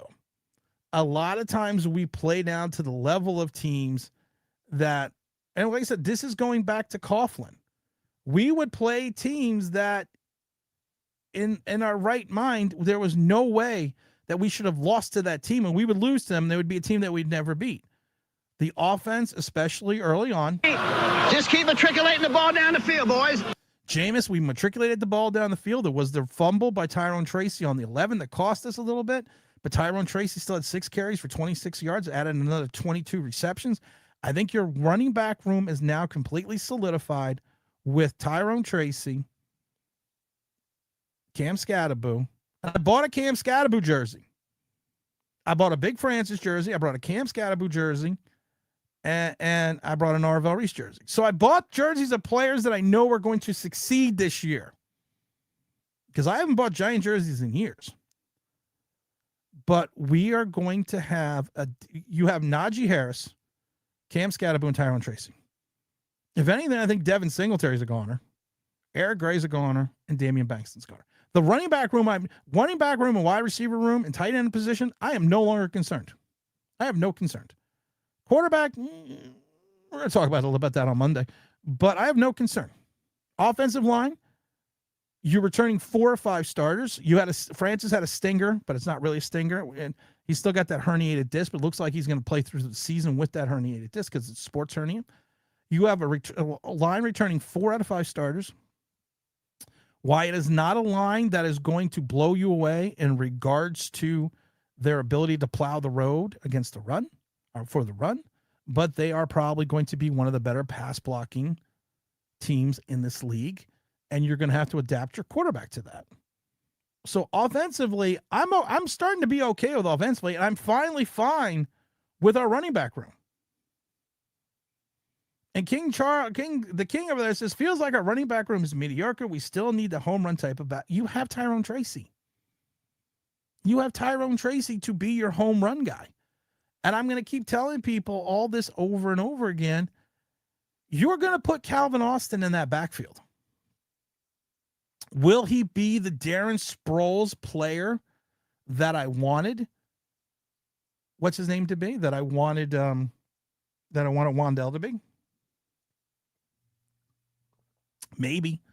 But I could see Calvin Austin filling that Darren Sproles role. So you have, while Najee Harris isn't a home run guy, you know what Najee Harris is going to do? He is going to move the line between the tackles. That's what he's going to do. That's what he's going to be. You're going to have Tyrone Tracy as your change of pace back. You're going to also throw in Cam Scatterboo, who's also a proficient enough wide receiver out of the backfield. Same with Najee Harris. Same with Tyrone Tracy, former wide receiver. You're okay. You probably have, I'm going to say, just because they have Saquon Barkley, they're number 1, but I'm going to say that the Giants probably have the second best running game in the NFC East. And I truly believe in that. I truly feel that way. They are the second best running team in the NFC East. Guys, come on. Fuck. Oh, there we go. There we go. So everything's reversed. Do that hand job, baby. Sorry. But I think they're going to be the second best rushing team in the NFC East. Let's see here. Mike Lee says, but I think OBJ makes the team until I agree with that 100%. Skyline says, Tim, I could tell Miami was testing the corners at the first by attacking the middle. Phillips and Banks had a lot of outside tackles. They did. Miami did aggressively try to test the corners. There was one play that probably should have went. It was in the first series. It was on second down. It probably should have went for about 30. And it was between 2 defenders, and it would have been a nice catch, but the wide receiver had his hands on the ball. He had both hands on the ball, but he's a rookie. Williams is nuts. That's why Williams is taking a timeout on the mighty FanDuel. It's FanDuel.com. What does Pete say? McFadden's going to get cut because Jack Kelly I like the Murphy kid. No, I don't think you're going to cut. I don't think you're cutting Micah McFadden, because you have to think about what's behind them. You have Khalid Kareem, Jack Kelly, and Kayvon Thibodeau are technically backing up along with Micah McFadden. Darius Muasau, I think, is gone. I think Caleb Murphy, I'm not sure about. Chandler Martin just came in late after being injured all last year, but he only played 3 games last year. But think about this. Backing up your alleged linebackers, which are going to be Abdul Carter, Tremaine Edmonds. I got to get a Tremaine Edmonds jersey. Arvell Reese and Brian Burns is going to be Khalid Kareem, Micah McFadden, Jack Kelly, and Kayvon Thibodeau. You have so many problems with those backups because they all just kind of do one thing. You don't have a well-rounded player. And then behind them, you got Trace Ford, Zane Barnes, Darius Muasau, and Caleb Murphy.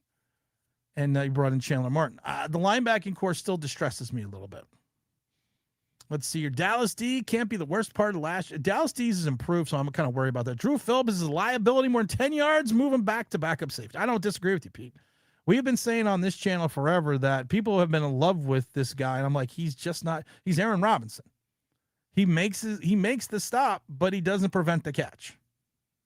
When you have a 72% career completion percentage against, and you've gone up 2 years in a row, and you give up bunches of yards, and your yak is terrible, you're a problem.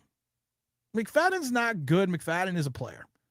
McFadden's not as good as Kelly or Murphy. I do think McFadden is. Eric Gray probably did a backflip in the cafeteria. Joe Shane promptly signed him to an extension. Jack Kelly really hasn't, outside of portions of camp, he really hasn't established himself yet. So we have to kind of wait and see. Peter, Peter, because I see I don't remember your chat or your name, but I'm gonna give you some hints about this channel, and I'm way fucking behind on the chat, so I gotta get a little giddy up here, but I gotta help Peter out because he looks new. Peter, we're men here. We do man shit here. We say disparaging things to other men because that's what we do, because that's what men do. So we don't take offense when someone says something because of the fact that that's what men do. Men disparage each other. I know you probably watch other shows where they're not as manly as we are here. Grab a brew. Don't cost nothing. As they say, this is man talk. Mike Lee says Gray is still here in case of injury. Is Gray here just an injury just because of the fact that someone could get injured? King says, I like how our defense played, but I wasn't all the way satisfied with their offense. Should have put up 40 against the. You know what? Here's the thing. I'm gonna talk to people about this because a lot of people. I've been around the league. You know, I've seen things. A lot of times, it's not just about putting up points in preseason. You want to win the preseason game, of course you do. You always want to win games. But a lot of times it's not putting up points. It's working on things. It's working on things that are game time scenarios. It's getting young guys reps to see what they have in actual game time, real life ability to play against another team. That's what it's about. You score 40, that's great. But scoring 26 is fine by me because you worked on things and you got to view other younger players. And that's what you want to do. You just don't want to put up bunches and bunches. You want to work on things because this is your ability, because you have the inability right now because of the lack of two-a-days and the lack of the fact you can't even have 2 days and the lack of padded practice. This is your shot. That's why they looked at that's why when they did the joint practice, both Hafley and Harbaugh was like, listen, I saw enough. I don't need to put these guys in the game, put them in, situations. They were in the closet.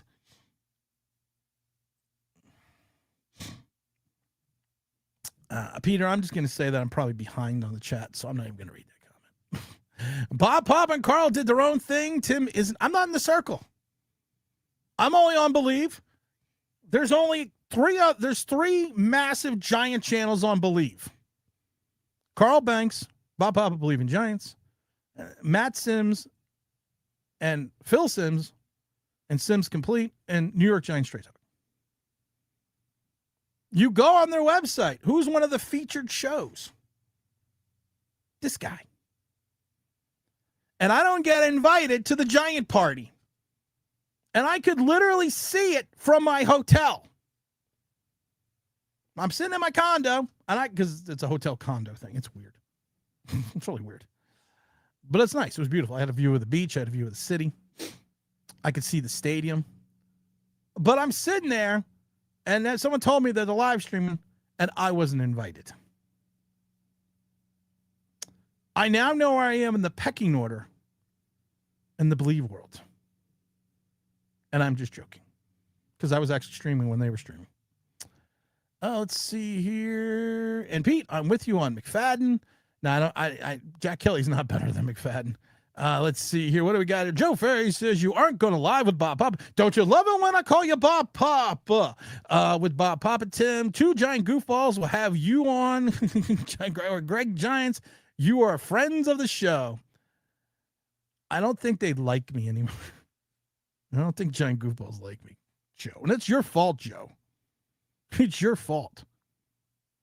I'm not even going to get into Joe Ferries, but it was your fault they don't like me because you asked me a question and I told the truth.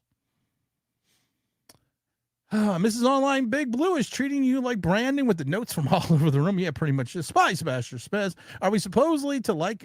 Yes, you're supposed to like and subscribe. Or she's going to get a neon fucking sign, guys. We have 100 and something people still watching, only 62 likes. She's going to get a fucking neon sign.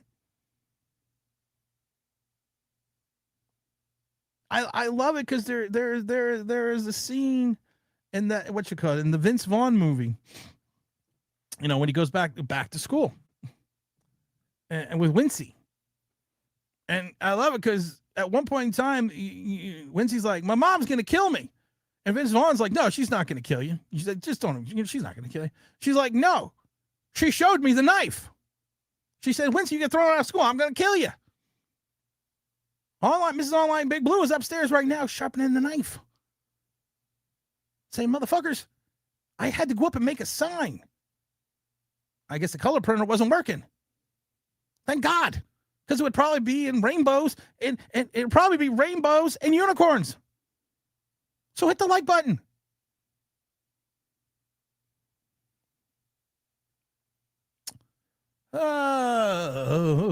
Let's see here. Mike Lee, Killer Instinct, which is a good game, has been missing from the Giants for a long time. Too many times we let teams get back. And yeah, that's it. And that's what I really enjoyed about this. Oh, I finally got up to the Joe Ferries memberships. I'm only 40 minutes behind in the chat. Let's see. That was a super tough catch, but it surprised me he didn't catch. Yeah. Peter says, me too. Thought he had. Like I said, I'm not saying that catch was an easy catch. And I agree, Peter. I'm not saying that was an easy catch, but to your point, it's an OBJ. It's an OBJ catch. How many times have we seen him make that catch during the? I'm going to do the call. Kind of unusual to get loved by anyone. Op Rangers, what's up? With Harris joining the team, will there be a role for? There's not going to be a role for Devin Singletary. Devin Singletary, in my mind, is the odd man out. I think Devin Singletary is the consummate professional. He is the professional running back. But if I had a choice, if I'm keeping three backs, it's going to be Najee Harris, Cam Scatterbo, and Tyrone Tracy. And here's the question again. Now, you got to remember this. Keeping Patrick Ricard is a luxury. I don't know if it's a luxury on a 7-win team that's needed, but it's a luxury. Because then more than likely you're going to carry one less running back and one less tight end. And you already probably aren't going to carry two quarterbacks, which means you are then going to have to probably tuck someone away on the practice squad.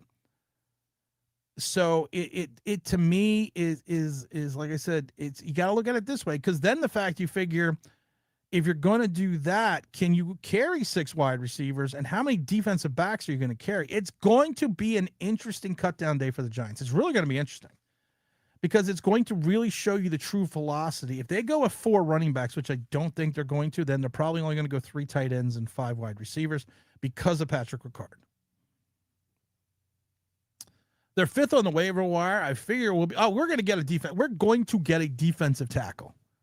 We are going to get a defensive tackle somewhere after cut down game. I've already said this to you guys over and over again.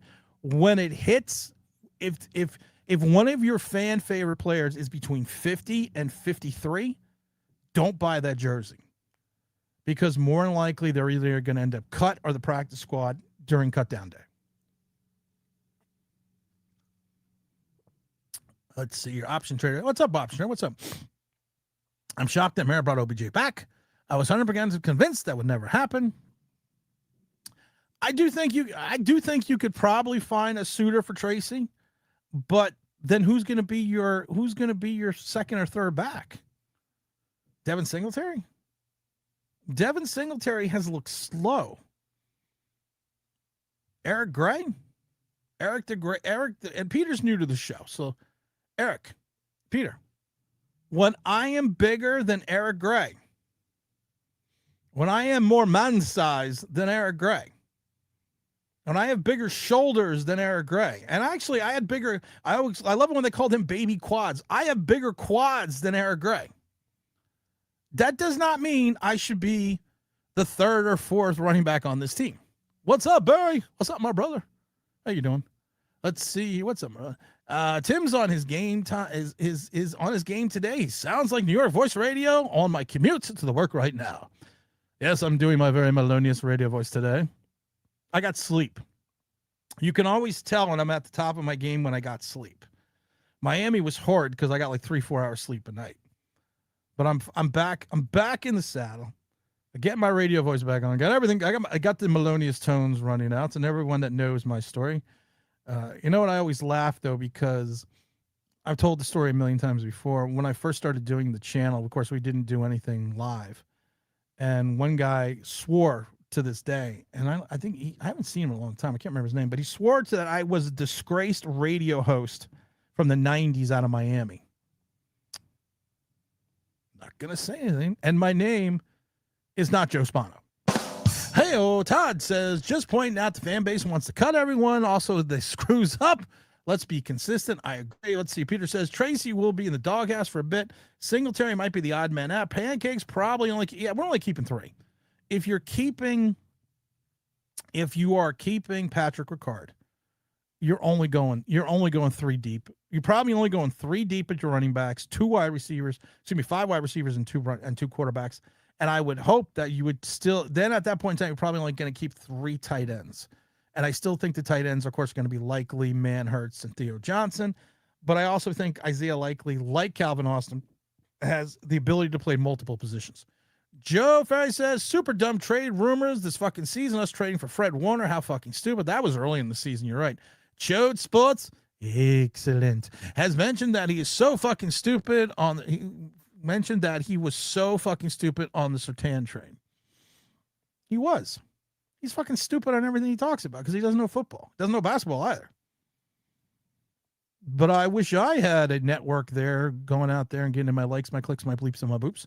Big T Brad says OBJ is better than Slayton. I don't care about the dead cap space. Keeping Slayton and cutting OBJ would be another Joe Shane move. I love you, brother. I don't think OBJ is better than Slayton. OBJ hasn't been better than Slayton in 4 years. This is a guy's last big season was in Baltimore, and it was like 500 yards. And of course, you got cut by what you call it. My running back, my running back. Yeah, we're gonna be fine on running back. I'm fine on running back. I'm good on running back.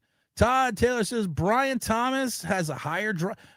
Thank you, Todd Taylor. Oh my God. There's always the voice of reason in my favorite quote in the Sea of Diarrhea for Joe Ferris. Brian Thomas Jr. has a higher drop percentage than Darius Slayton, and we know the production and skill level, even though he had a down year in Jacksonville last year. CeeDee Lamb, house was robbed. He didn't have anyone. Let's see. Yes, his house was robbed as well. Off topic. What do you think? Jaden Daniels 5 controversy. Jaden Daniels is a fucking idiot. This is why Washington. Right now, I still have the division as Dallas, Philadelphia, Giants, Washington, and I think Washington's going to be bad. I think Washington's going to be really bad. That's why I'm saying, and I keep telling people over and over, this divisionally. If we look at this divisionally, if we have the ability to win the first 2 games, one of it's a divisional game, only have to be 1 game under 500 for the next 13. You have 2 divisional games against the top 2 divisional opponents that if you win could potentially put you in a wild card spot. And I know it's early and I know that's a lot to say, but think about that for a second. Go back and look at the schedule. There is a logic to my madness. Oh my God. Mrs. Online Big Blue did show me the knife. I only got 60. There's 110 people watching over here. There's another 100 something watching over there. And we only have 66 likes. That's pathetic. I might give away my jet tickets. You know what I am? I think I'm going to give away my jet tickets. I think I'm going to. I haven't decided yet. When is the game? When is the game? When is the game? It's on Friday. Yeah, it's a Friday, a 7:30 game. Yeah, I'm going to give away my jet tickets. Because I'm not going to a Friday game. And actually, these were given to me. And Giant, they're going, you know what, maybe I should sell them because they're going for fucking crazy prices. Jets Giant tickets. I have not seen Jet Giant tickets this high on the second market in years. They're going insane. They're going fucking nuts. All right, I'm not giving away my Jet tickets. I'm selling them. Exactly. This preseason really meant, it means nothing, but that's good. His mom, Wincy's mom was crazy. You're right. Let's see here. Wyatt says, I don't think they'll beat the Dallas. They're going to beat the Dallas Cowboys. We've called it. We've said it. I am preordained it. I am putting it in the ether. It is the online Big Blue lock of the week. Number one, 27-17 New York fucking football Giants. They better call me to do the flag ceremony because we're running with a bunch of people. We got a bunch of people running there. I'm going to see Big Mike, going to see the loving wife. We got James Williams coming down. We got people coming down. We're going to meet at the hotel. I'm thinking about if we may do a live stream after the game or before the game at the hotel. Haven't decided yet. And I would like Carl Banks and Bob Papa to know they're not invited. Especially if James shows up, because you know there might be a drug test. I miss James. Let's see here. King says if OBJ gets cut, he's definitely being signed with somewhere. I agree with that. I'm telling you, Pete. You're not one of my favorite commenters. I'm telling you, Pete. This is going to happen. If this happens, think about it. Just think about the logic in it before. You only have to be one game under 500 over the next 13. You could blow a loss. You could win a game not supposed to, but then you'll have two divisional games against two teams that are probably going to lead the division. The last games of the season. Joe Ferry says, let's see, Daniels is great, but Burrows is better. Yeah, I agree with that. What's up, Sonny? What's up, my brother? How you doing, my brother? Let's see here. Sliders said, was bad with the wide receiver. You are bad with the wide receiver list. Joe Ferry says, forget Washington. Tired of these tiny little guys who look like they Make-A-Wish Foundation kids. They don't look like Dom. They don't like Big Dom from the UK. He's not, I've said it before. People thought that, yes, that Dom was our Make-A-Wish kid the time that we brought him out. We brought him out to the stadium. Yes, he is the Make-A-Wish kid. I almost had the ability to put little Dom in my pocket and take him around the stadium. We even laughed at the fact that Eli Manning was smiling. He was looking at Dom, having himself a chuckle. But that he was never a Make-A-Wish kid. Hodgins is not. No, he's not. Isaiah's not making this team. Pete says our wide receivers are good, going to let the good amount of players that they'll sign elsewhere as depth. It's going to be interesting. Like I said, there's going to be guys that the Giants people are going to pick up from the Giants. What do we got here? Our DBs are looking good. Denard Wilson's a miracle worker. Not yet. Not yet. I can't go down that route yet. The DBs have looked better, but you also have to look at the level of competition. Drew Phillips is still allowing the catch and making mistakes. Holland has been better. Everyone shows the interception on Malik Willis, the Holland pick. And I love it because the Giants their social media department is awesome. The Giants, because the way they cut things, they don't really show you the play. The wide receiver ran the wrong. It was supposed to be a throw to a spot. The rookie wide receiver ran the wrong route, went the other way. It was Eli Manning, Ruben Randall Thursday night in Chicago. He ran the wrong route, and Malik threw to a spot, and Holland was right there, and that was one of Holland's highlights, and that should tell you something. What does Big Greg says? I don't have notes on J.C. Davis, but he is one thing that needs to improve are his strength, overextending his arms, failing for him spin move. He's gotten beaten badly twice with the spin move. Well, luckily for you, we've already read it, but I will read it again for you. We have his draft report. We have his scouting report. He did play every snap. Issues with J.C. Davis leads too often with his head and chest, compromising his base on contact. Hand placement is inconsistent. Wide strikes exposes his frame and limited sustain. Opens his inside hips. That's what she said. Hips prematurely. That's what she said. Against the speed, giving up corner too easily. Contact balance is shaky, gets pried open with defenders working his edge. Feet are late to the fire on initial contact, leading to overextension and recovery issues. Lacks initial punch and pop at the point of attack. Rushers can work through it and set it up and counter quickly. He is an A-gap power guy on a run-heavy team. That's what he is. And if you take a look at what he did in college, you take a look at what it was Illinois. I'm sorry. If you look at the way Illinois played, that's what Illinois does. Illinois played to his strength, but at 6'4", 322 pounds, this is a guy. This is a guy that has played well 2 games in a row, had 49 consecutive starts across 3 programs, and that really talks about his durability and reliability. This is a guy that played with 3 different schools. He played at New Mexico. Then he played at not Coastal Atlantic.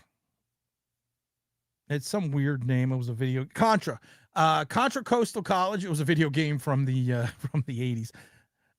So yeah, I think he's solidified a spot on the team. Why? What's up, brother? In the old days, the starters would have played at least half in the preseason. You got an idea how the team is actually going to look, but now starters barely play. They're using the excuse. They're using the phrase that the fact that it was such a spirited practice on Thursday, they didn't need to see the guys. I kind of agree. From the Giants' perspective, what are you going to see truly any different with your ones that you didn't see that Thursday morning? If we get to 100 likes, and we're closing on 100 likes, we get to 100 likes,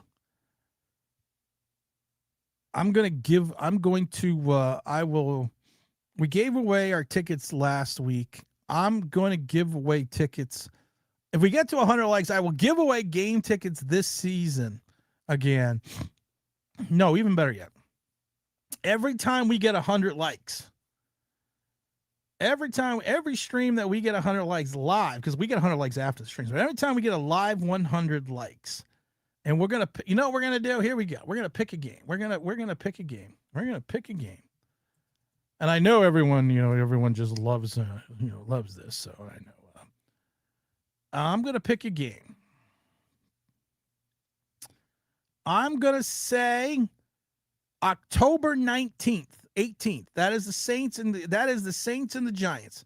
If we can get 100 likes today and continue to get 100 likes over the next couple streams, I will take 2 subscribers to the game with me, like we've done before. We've done this a couple times. We've had a lot of fun doing it. I will take 2 subscribers with me. We took Irish Rover, who I need to text. I haven't talked to Irish Rover in a while. Hope he's okay. I took Irish Rover into the Coaches Club one game. We've done the same thing with other subscribers. We will do a game. We will do the Saints game. I will take 2 subscribers to go to the game with me and hang out. But we need to get the 100 likes. It's a sign we're winning the Super Bowl. I'm not washing the jersey, man. Fuck Pete. I spilt the coffee. I'm not washing the jersey. I may have to wear it every single fucking week. What's up, Big Greg? Big Greg in there. Here's a Johnny Rico. What's up, Johnny Rico? You want to live forever? I think 6 wide receivers, OBJ getting this. No, we're not running 6. We are not running 6. Only because of the fact that, like I said, where are you going to move? Where are you then taking the spot positionally? What positional spot are you going to take to carry that extra wide receiver? Because of the fact that you also, people need to remember, and I think Patrick Ricard is going to have a role on this team. But this is also a guy in Patrick Ricard who's only played 33% of the snaps the last couple of years. But if you're going to keep Patrick Ricard, are you going to take one less tight end? You're going to take one less wide receiver. You already know you're carrying 2 quarterbacks. So to go to 6 wide receivers, and I know the Giants want to be a run. If you're going to be a run-heavy, run-centric team, you got to carry at least 4 tight ends. Are you counting Patrick Ricard as a tight end, even though he can't catch the ball or run the ball? He does one thing. You are keeping a specialty guy on an offense that would be a luxury on a winning team. So where are you going to deviate from that one position to take up Patrick Ricard? Why? Bill Parcells just had his birthday yesterday. Bill Parcells generally played the starters in the preseason. He famously believed exhibition games did not count in the standings, but they do. Yeah, but that was a different time. Bill Parcells would play his guys in the third quarter. I remember a game in '85 at the Meadowlands, and I can't remember the opponent, but he played his starters almost into the fourth quarter because he was so pissed. Proper game shake and synchronized speed. You're right. You're 100% right. Players get hurt regardless. This is the funny thing about that, because you're right. The Players Association and the league with the CBA stated that less preseason, less padded practices would allow teams to not incur the injuries that they have been. This has been a terrible time for injuries this year, but I also think it's also the fact that we're just not getting the contact. The only problem is the injuries in preseason, even though they've lightened the rules, have not gone down. They've stayed the same, but injuries in the first 3 weeks of the season have gone up. Oh, she's running the back. I thought someone was cutting the grass. 20, 30 years ago, player bodies weren't maxed out as they were today. That is a good point, too, Joe. That is a good point as well. Mr. Perry says, yeah, there was planting the man into the grass. He did a couple times. Douglas, what's up, Big Douglas? That's why I respect Bad Dog. He admits he's a fan first. Wow, I'm way behind the fucking chat. I forgot about the Bad Dog conversation. Yeah, I like I said, I like Bad Dog. I like Bad Dog for a simple reason. He doesn't come out, and we only have 80 likes. Oh, dear Lord. He doesn't come out and tell you that he is he doesn't come out and sit there and tell you, I know everything about football. I am a football savant. You should listen to me. But he comes out and tells you he's a fan. He tells you that. And that's why I respect him, because he's not like some of these people that want to impart their football knowledge to you, but it's all fan related and fan based. It's not based in football facts. It's giant logic that if you're inside the giant bubble, that you sit there and you just think everything's awesome, and you've thought that for 11 years. And that's what Bad Dog does. But he tells you he's a fan. Che Fed, what's up, brother? These Odell fanboys are killing me. I don't disagree with you. Joe Ferry says the whole league barely plays anyone now. I remember a couple of years back, and I believe it was actually under Matt Nagy, now that I think about it, that the Bears didn't play anyone. Yes, it was under Matt Nagy because Prince Amukamara was on the Bears. They didn't play anyone in the preseason. They didn't play the ones and they didn't play the twos. And they started the season like 0-4. They still made the playoffs with Mr. Trubisky. But yes, you're right. What? Carter really said that? Yes, Carter. Yes, Carter did say that. Pickens looked decent on the D-line. Okay, I'll give you that. Chauncey Golston just needs an extra 10 pounds, and we're set at defensive tackle. Well, he's not going to put on an extra 10 pounds, so I'm not worried about that. Slider said, Logan Ryan, you don't draft a situational pass rusher with a third-round pick. That's Carter. He may claim himself to be the GOAT, but how many GOATs are situational pass rushers?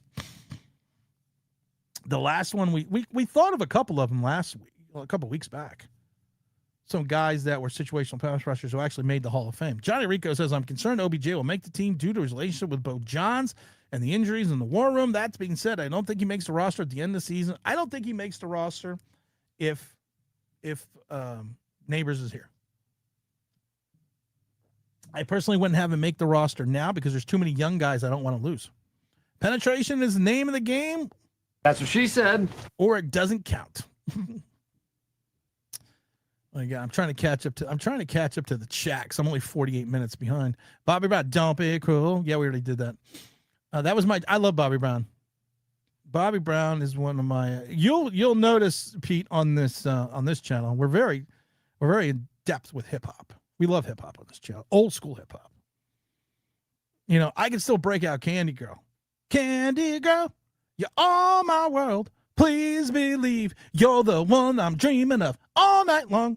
When I'm with you, makes me feel so good through and through. Yes, I think you should stay. 100%. Do you love me? Do you really need me? Do you love me? Do you really care? Let's see here. What do we got here? It's my prerogative. I do what I want to do. It's my prerogative. Will it be Sean Salisbury tomorrow? I should reach out to Sean. I should. It's I don't like to bug people. But I text Sean every once in a while. Like I texted him last week. We were exchanging text messages last week. But no, it's not going to be Sean. It's not going to be Sean Salisbury. But we will have Sean. I'm going to definitely have Sean back on in the near future because, like I said, Sean Salisbury is he's such a good guest, not just in regards to the fact that he can break down the quarterback position. If you did not watch his last appearance, because he's been on a couple times, if you didn't watch that show in reference to how he broke down Jackson Dart, the footwork, and where power actually comes from in regards to creating torque with your pass and getting velocity, which helps improve your ball placement and accuracy, go back and watch that episode. I don't do this because I don't remember how to do it, but let me get the episode. Because if you haven't watched it, you need to go. I'm going to find the link right now for the Sean Salisbury episode, the last Sean Salisbury episode.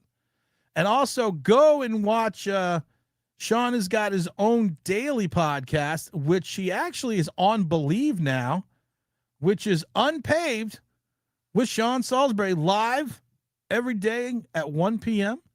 on the mighty Bleav. So go watch Sean and Adam. I don't know who Adam is, Sager. I don't know who he is, but I like him. I like them both on the show. But I will literally say this because it always makes me joke. Ferries makes me laugh. I really do consider Sean Salisbury friend of the show. I really do. I really do consider that. Peter says, all night, I have a story about that song. Well, we'll have to talk about the story later. This is Giant Football. Mark Hernandez, what's up, Bronny? All the way from Barbados. Good morning, Tim. Let's go, Giants. Hopefully we have a winning season this year. I don't think so, Mark.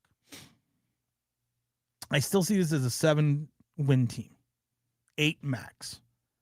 But like I said, I've shown the way. I've shown the path. I see the light.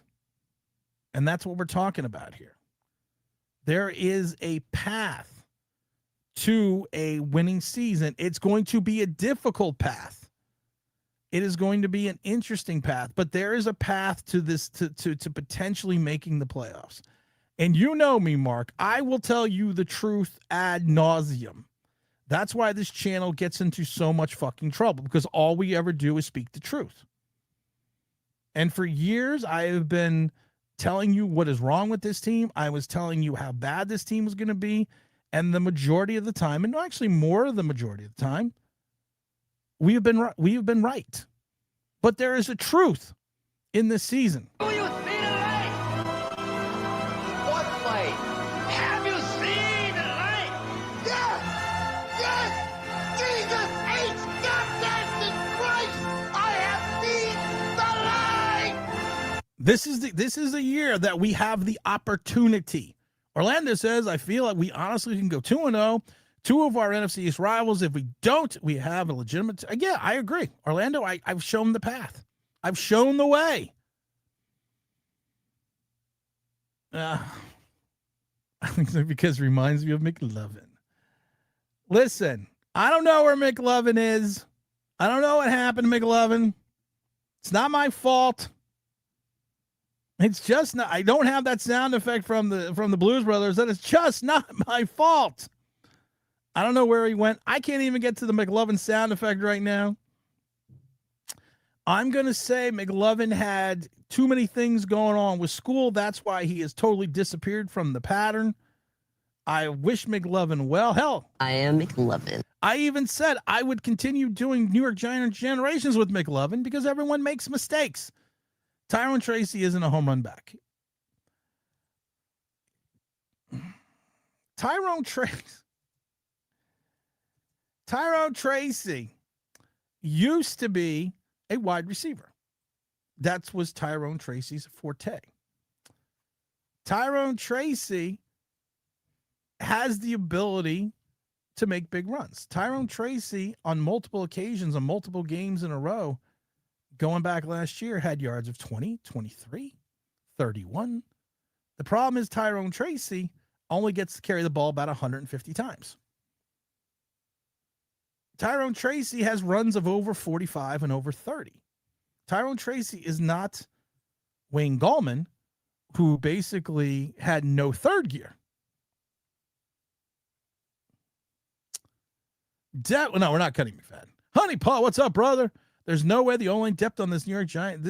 I'm not going to get that crazy because you count in the 15 years. You're counting championship teams, and even though in 2011 we had one of the worst offensive lines in the league, 115 in the chat, only 60 likes. Tim is very sad. I am a very sad podcaster.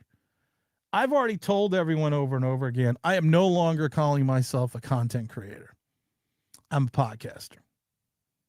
That's my new thing. We only have 82 likes. Then we had 85. What the fuck happened? All right, so no one wants to go to the Saints game with me. All right, that's fine. Be that way. They won't fucking take you anyways. Gotta spend my own money. Because Bleav evidently doesn't know how to write a check. Joking.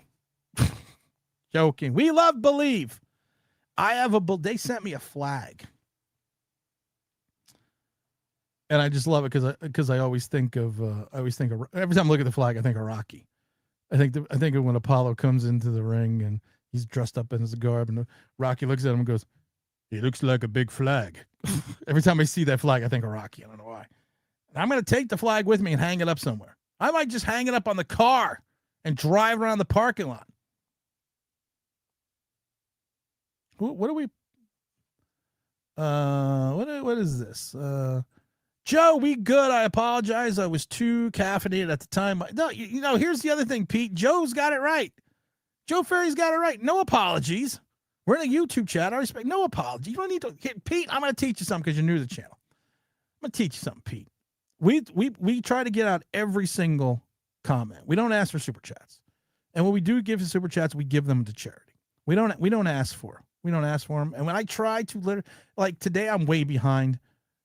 That's what she said. But we try to read every single, if not multiple chats by people.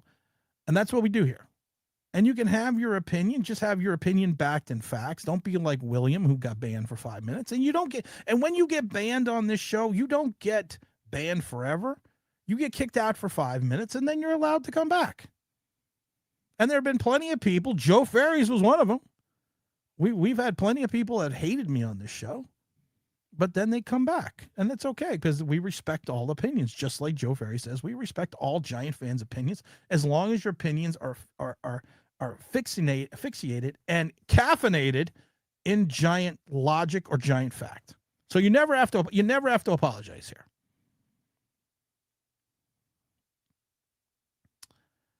Goofballs isn't one of them isn't one of them Sean Maresh. No, the Goofballs are they're a channel that's been on for a while. And Joe Ferry's asked me a question and I gave an answer. It was in one of those moments of honesty. It was in one of those blind moments of honesty. And there was, and I'm not going to get back into it. I'm not going to get into it, but yeah, there was a moment of honesty in there. All right, I got to try to get to the rest of the chat here. A lot unusual to me. Let's hope Joe Ferry. Let's hope James Stein says we're out of the preseason training camp. Yeah, we're gonna get away from that. Sean Maresh and Jason Pinnock. Pretty stupid. All right, I don't know what that we're talking. Get a neon sign. It's already been shipped. You're probably right. Mrs. Online Big Blue is probably already licensed. Who did the prison time more? License plate guy or Craig Cartman? Hey-o. Well, first of all, he was indicted on loan sharking and some other things. The license plate guy. I don't think he was ever convicted. He was indicted on a couple things. Craig Cartman did go to jail. Spy Smasher says, Tim, have you invited the inside? Have you been invited on BBI with John and Eric yet? No, I haven't. Okay. I let them come on here and I basically gave them a carte blanche. And no, I haven't been invited. Big Dash had on Cop Izzle. Fuck you, Big Dash. What about my invite? Peter, see, I like Big Dash, but I'm cursing because, again, that's man shit. That's what we do here. It's man shit. We're man shit. And I love Big Dash. But you had on Cop before me. It's Daniel Jones. Gentlemen, which brings me to my next point. Don't smoke crack. What about Brian Burns? Let's see that. I like the Bullwinkle taking up the predominant spot on your live stream. we always try to put on we always try to get new stuff on the live. And I love it though, because you can really see now, if I do this, you can really see all the shit that we have back there. And we always try to hide little treasures. And so I wish I had a prize to give you for the Bullwinkle. But you see, we could even go up. There's my Malik Willis picture. That is the give me on like Gary Reasons when he gave us a tour. That's the original USFL poster from the initial kickoff. There is a helmet over there, and on the top there's an OBJ catch. Let's see here. That is Plaxico Burress. The skull cap there is the skull cap that was given to me, and those are pictures from Jason Pierre-Paul, his last game as a Giant, which is against Washington, which we thought it was going to be Eli Manning's last game. He actually gave me that, and that's the picture of him. Those are pictures of him giving that to me. But yes, we like to try to hide things. Like I have you can't see, I have Crockett and Tubbs here from Miami Vice. I got Crockett and Tubbs over there. So, and now we have to hit the like button, subscribe button. So yeah, it's fun. We like to try to do little fun things here. Slider says, wow. Todd Taylor says, it's interesting. Giants players I've seen on the team more than one season, but nothing guys that see me play. What does 51 Disco says? Your numbers don't add up. Yes, the numbers do add up. You have to think of the logic, and you have to think of, see, what your problem is, what you're not thinking is, I have to move the camera out the end. Fuck. What you're not thinking is this. You have to think of divisional games. You have to think of the division. Let's see here. OBJ is a good number 3 wideout. Maybe on, Slider, the OBJ did cut. When you get cut by the Dolphins, you got a problem. Let's see here. Let's not forget the suspension thing with Chode Sports. Oh, yeah, we're not even going to get into that. We're not going to get into why it says Tim is going to quit, is going to rage quit if we don't get more likes. That's good, crew. That's good, Tim and crew. What's up, the freaking Rican brother? Where have you been? Another one. What's up, my brother? Oh, there we go. There's my hat. I was like, why is my hat not like that way? Let's see here. What else we got going? Now I got my camera all fucked up. Let's see here. Ayuk is better than every wide receiver in a roster other than Neighbors. I don't think so. I do agree. I do think he is the next one. Didn't know Miami was so. Miami, well, you got to remember, Miami's got no talent. Miami has 11, is going to be potentially starting 5 rookies on the defense. I got to go back up this way. Is going to allegedly start starting 5 rookies on the defense. That's a lot. Giants 134 says, because it takes 22 players out of waivers and wires. You're right. I don't. Let's see here. What unusual. Let's see if I missed anyone that hasn't been. I'm sorry if I'm skipping your chat, but I want to just make sure I've gotten everyone who has not gotten a chance. Bad Dog is a blue collar fan with a temper. You gotta love Bad. I love Bad Dog. Like I said. Let's see here. Joe Frazier, what's up, brother? James Frazier, I haven't seen you in a while. This is the best part about the show. Tim's music knowledge. Well, mainly hip-hop. Let's see. What's up, my brother? Where you been? Hey, Tim. Hey, Giants fans. We're going up against the Cowboys. We don't need a loser mentality. No, I agree. I agree 100%. You goated your YouTube channel name. Let's see here. Tyro, let's see here. I'm trying to get to, what is this? New York Giants 1994. Any year where I don't have to watch Danny Dimes is a good year, even if we win 6 games. I don't disagree with that right there. Tim, you're the Trump of podcasters. Well, I don't know. I don't know if I like that. I don't know if I'm going to take that one right now. Capizzle is a strange one, but he's a Giants fan. Yeah, I don't know. Is it true Bob Papa sits down an hour-long interview with Bob? Listen, Bob Papa has turned me down twice for interviews. 3 times. 3 times. So I'm done reaching out to Bob Papa. I'm done.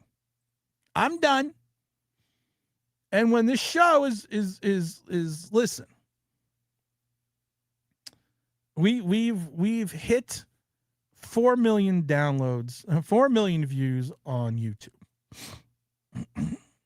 We are at 2.6 million downloads in 13 months.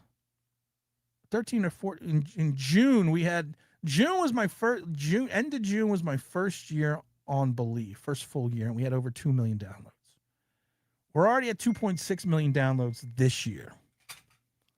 So when Bob Papa wants to come to his senses and come and kiss the ring of the online Big Blue Nation, when he wants to come and kiss the ring, then we'll allow it. Or all he has to do is call, and then, yeah. we have no pride. I always love it when we have people on and some people like, Tim, you whatchamacallit this guy. It's like, what? It's like, you really said some bad things about this guy. I'm like, yeah. Doesn't mean he can't come on. Half the time we say bad things in jest. Let's see here. 87 likes, 13 more to go, says Wyatt. 90 likes, says Slider. We're getting there. Iron, sharpen iron. He's a dog. Let's see. Manhattan, Miami has 180 million in dead cap space. Yes, they're in a bad spot. It's Bob Papa. But imagine Bob Papa on this show. Don't you love it when I call you Bob Papa? I'm gonna start the TikTok trend. Carl's been on the show. Gary Reasons has been on the show. We've had giant greats on this show. Judy Batista's come on twice. Judy Batista likes us. I got no clue why. She's just really nice. One big shout out before I gotta get going. One big shout out to Judy Batista. I have to give her all the credit in the world, because I've been watching NFL Network more, because I don't watch YouTube. I don't use a lot of social media outside of Twitter every once in a while and stuff. But I started watching the NFL Network. This woman is like everywhere.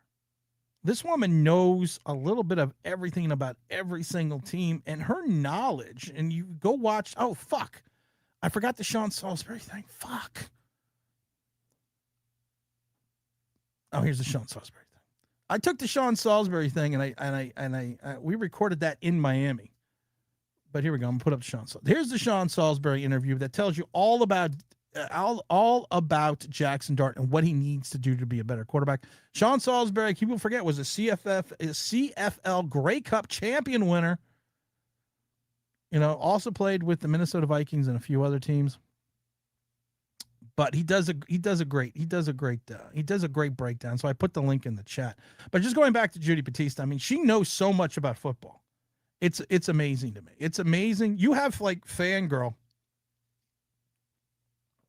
who's a Chat GPT analyst, who's now her ankles must have been broken because she jumps off and on the Giants bandwagon, who knows nothing about the sport. Then you have Judy Batista, who knows everything and has all this great insight and all this great knowledge. And like I said, I didn't really know how astute I knew, because when she covered the Giants and also the Jets and stuff, I knew she was very smart, but I didn't know how astute she was until I really started watching the NFL Network more. And I'm like, wow, I need to have her on again. The only problem is I got to go through the NFL. So we always, you know me. But that's my Judy Batista rant. Tim, you skipped me. Wah, Ricky. Bob Papa is a Rolling Stone. You probably got banned from Bob Papa because you didn't shill and you tell it like it is. No, I got banned from Bob Papa I've told the Bob Papa story many times. I got banned from Bob Papa for a reason, for a question that I made, or the question that I asked Daniel Jones years ago at the Giant Town Hall. And like I said, I am the only Giant content creator to ever get booed on Broadway. Bob Papa to Tim is like a girl in high school who had just had a crush on for years, who won't give her the time of day. I think that's the problem. I think that's the problem with Bob Papa. He won't give me the time of day.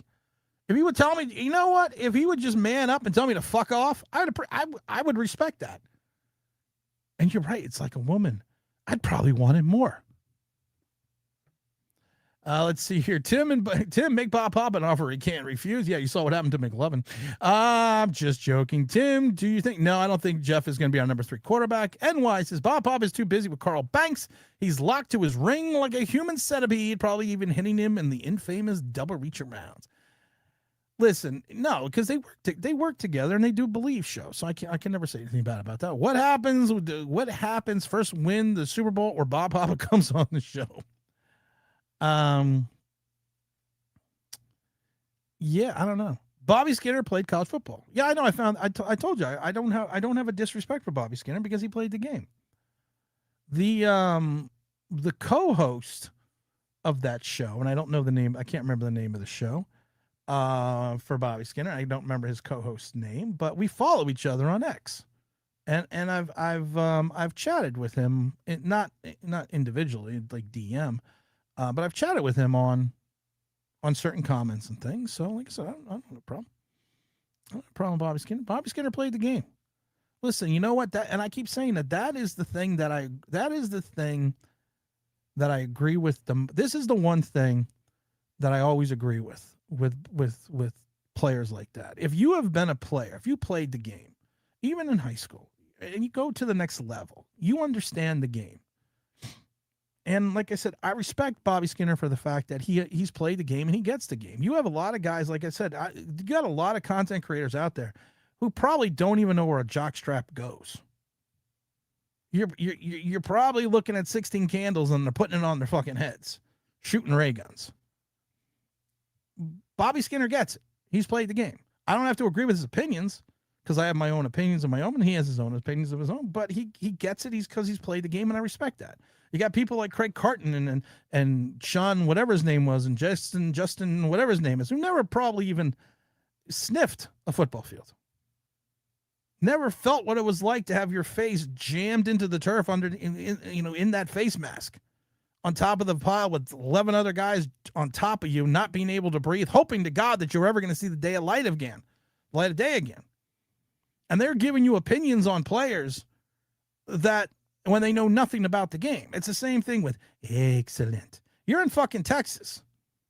How are you telling me shit about the Giants when you don't go to any games, you don't go to any practice, you don't go to anything? All you're doing is reading or rereading what other people are telling you, and you're basing your opinion off of that. So I give Bobby Skinner all the props in the world because of the fact that he played. He gets the game. He's played the game. He understands the game. He understands the nuances of the game. But I don't have respect for certain people that have never done anything in the game that sit there and try to give me their opinion about something they know nothing about. Tim, you'll bully Bob Papa and he'll have Carl Banks chase you home. Carl's coming on. Carl's coming back on. Carl's already agreed to come back on. So. Judy likes you because you don't have her on, because you only have her on once. I'm not going to ruin the Judy Batista thing. Judy Batista is a once a year thing because then I've already said this, and she stayed longer this time. And I love it because I asked her, because I'm always respectful, especially with guests of her caliber. I said, what, like 15, 20 minutes? And the last time she was like, yeah, like 10, 15 minutes. And she stayed for like 20. Then I asked her again, like 15, 20 minutes. And then I looked down and she was like, no. She's like, I got time, however long you want to run. And I'm looking down and it's like 42 minutes. And I'm like, I don't know what to do here. Because I even told her, I said, I have like another 15 questions. And I don't write anything down. And everything I do is I just come on and turn on the mic and I just start talking. I have no prep, no pre-work. And I'm laughing because I'm like, I got like 50. I didn't even tell her I got like 15 more questions for you. But I was looking, I was like, it's 40 something minutes. And she seems, and I don't know now if she's just being really nice or if she wants to stay longer. So I didn't want to take, to Mike Lee's point, I didn't want to take the chance because I want to have her back on next year. And I didn't want to take the chance. So I was like, so I started wrapping up. But then she kept talking. I was like, does she want to stay? But I didn't want to take the chance. So, because anytime, like when Solomon Wilcox came on, who also does the NFL Drive on Sirius. And he's also covering the Bengals. And he gave us a lot of great stories about BJ Hill and Billy Price. He was only able to stay on 15 minutes. And I would, like I said, make sure we respect that and we make sure we got him out on time. But we try to respect these people things. Bobby Skinner signed with the Giants as an undrafted free agent. I don't think that's true. Brandon London, Giants legend who never played a game but gets a game-worn jersey. Even Evan Roberts annoys me because he talks like he actually played the sport, and I don't think he's ever played a sport in his life. I don't even remember which one Evan Roberts is. Wouldn't make the chess team. 4 more to go to 100. We got 6 minutes left. If we get the 100, and I'm already burning out, guys, and I'm going to stream again tomorrow, and I'm already burning out here. I'm already running out. You're catching me on a day where I got 8 hours of sleep. To the point that I'm like, I don't have a lot else to talk about, so I think I'm just gonna play with Baby Creed. Hi, everybody, it's Baby Creed. I don't even have the ninjas anymore. Yeah, I'm burning out, guys. I'm like a bridge over troubled water. And I want to go to I want to take Mrs. OBB out because Mrs. OBB didn't get to go with me to Florida, so I missed her. So I want to go hang out with her for a while. And also we got school on the week. So I got to do school stuff. Oh my God. But tomorrow's show is going to be a big show. We're going to be really big. Going to do, if anyone that's old, we're going to do some Ed Sullivan. I was never alive for Ed Sullivan, but we're going to do a really big show. We're going to talk all about, I don't know what yet, but it's going to be a big show. So make sure you stay tuned for that. We're going to have prizes. We're going to have giveaways. If we haven't hit that 100, then you know what, guys, we can't, I'm not taking anyone to the game. I said, if we hit the 100, I will take a subscriber to the game. If we hit the 100, you get to hang out with me. That's always fun. I'm just making sure we didn't get any emails from anyone. Like I said, guys, the Giants did what they were supposed to do on Sunday. And that's all you can ask of this team. They did what they were supposed to do. They beat a team they were supposed to beat. It was just the way it is. R.I.P. Carl Weathers. Carl Weathers, former CFL player as well, also played for the Raiders. There is a movie coming up called I Play Rocky, so make sure you stay tuned for that because I do want to see that movie as well. But Carl Weathers, I've actually met Carl Weathers twice. So that's going to years and years ago. I met Carl Weathers. Because he used to do stuff. He used to be around Orlando, and every once in a while, and I laugh because you'd be in the mall or something, you'd see Carl Weathers there, and I'd be like, "That's Carl Weathers," and I always wonder. I said, "Should I say hello?" And then yeah, he was actually a really cool guy. He was a great guy. He was always cordial. That's like we met Michael Rooker from Guardians of the Galaxy's Henry Portrait of a Serial Killer, Days of Thunder. Great guy. And I met him in Atlantic City. And I've told the story that I was holding my son because my son was young at the time. This is before Guardians of the Galaxy. Or actually, I think it was the first Guardians of the Galaxy movie. And I met him just walking in the lobby of Caesars in Atlantic City because he was doing a card convention. And I love it. And I said, "Hey, Michael." And he stopped. And he started talking to me. And then we're talking for like a good 10 minutes. And then at one point in time, my wife was in the store behind me. And she didn't come out of the store. And I was waiting for her to come out of the store because I wanted to say, "Hey, this is Michael Rooker." You know, we've seen him in a bunch of movies. And I love it, though, because and then I had his assistant take a couple pictures with me and him and my son. And then then he left. My wife came out. And my wife goes to me, "Who was that?" And I told her it was Michael Rooker. I said, "I wanted to introduce you." She goes, "Oh, I thought it was someone you knew from high school, the way you two were talking." She's like, "I didn't want to bother you." She's like, "I thought you were talking to like a high school friend." Mike Lee says even Tiki's current partner, he's partnered with Joe Benigno the longest. Still don't know who he is. Let's see here. AI Slop. It's true. She's a Chat GPT analyst, and she tries to pass herself off as a Giant fan. She tried to pass herself off as a Knick fan. She's an anomaly as a woman that's covering sports. That's why she has any popularity, but she doesn't know anything.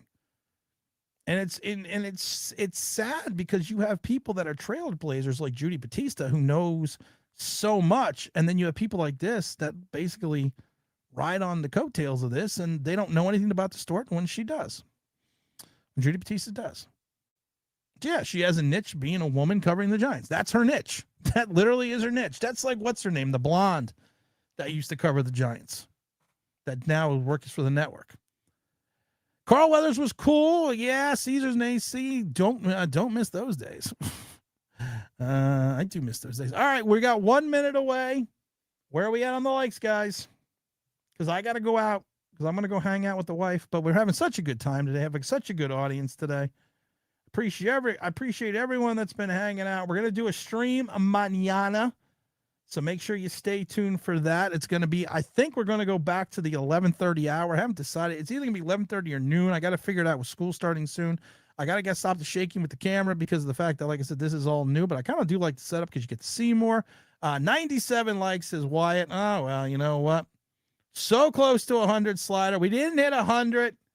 All right, we didn't hit 100, so I'm not taking a subscriber to the game. I follow the rules, and I believe in rules and regulations, but there's nothing wrong with that. We'll try again tomorrow. I got to confirm the guest for mañana.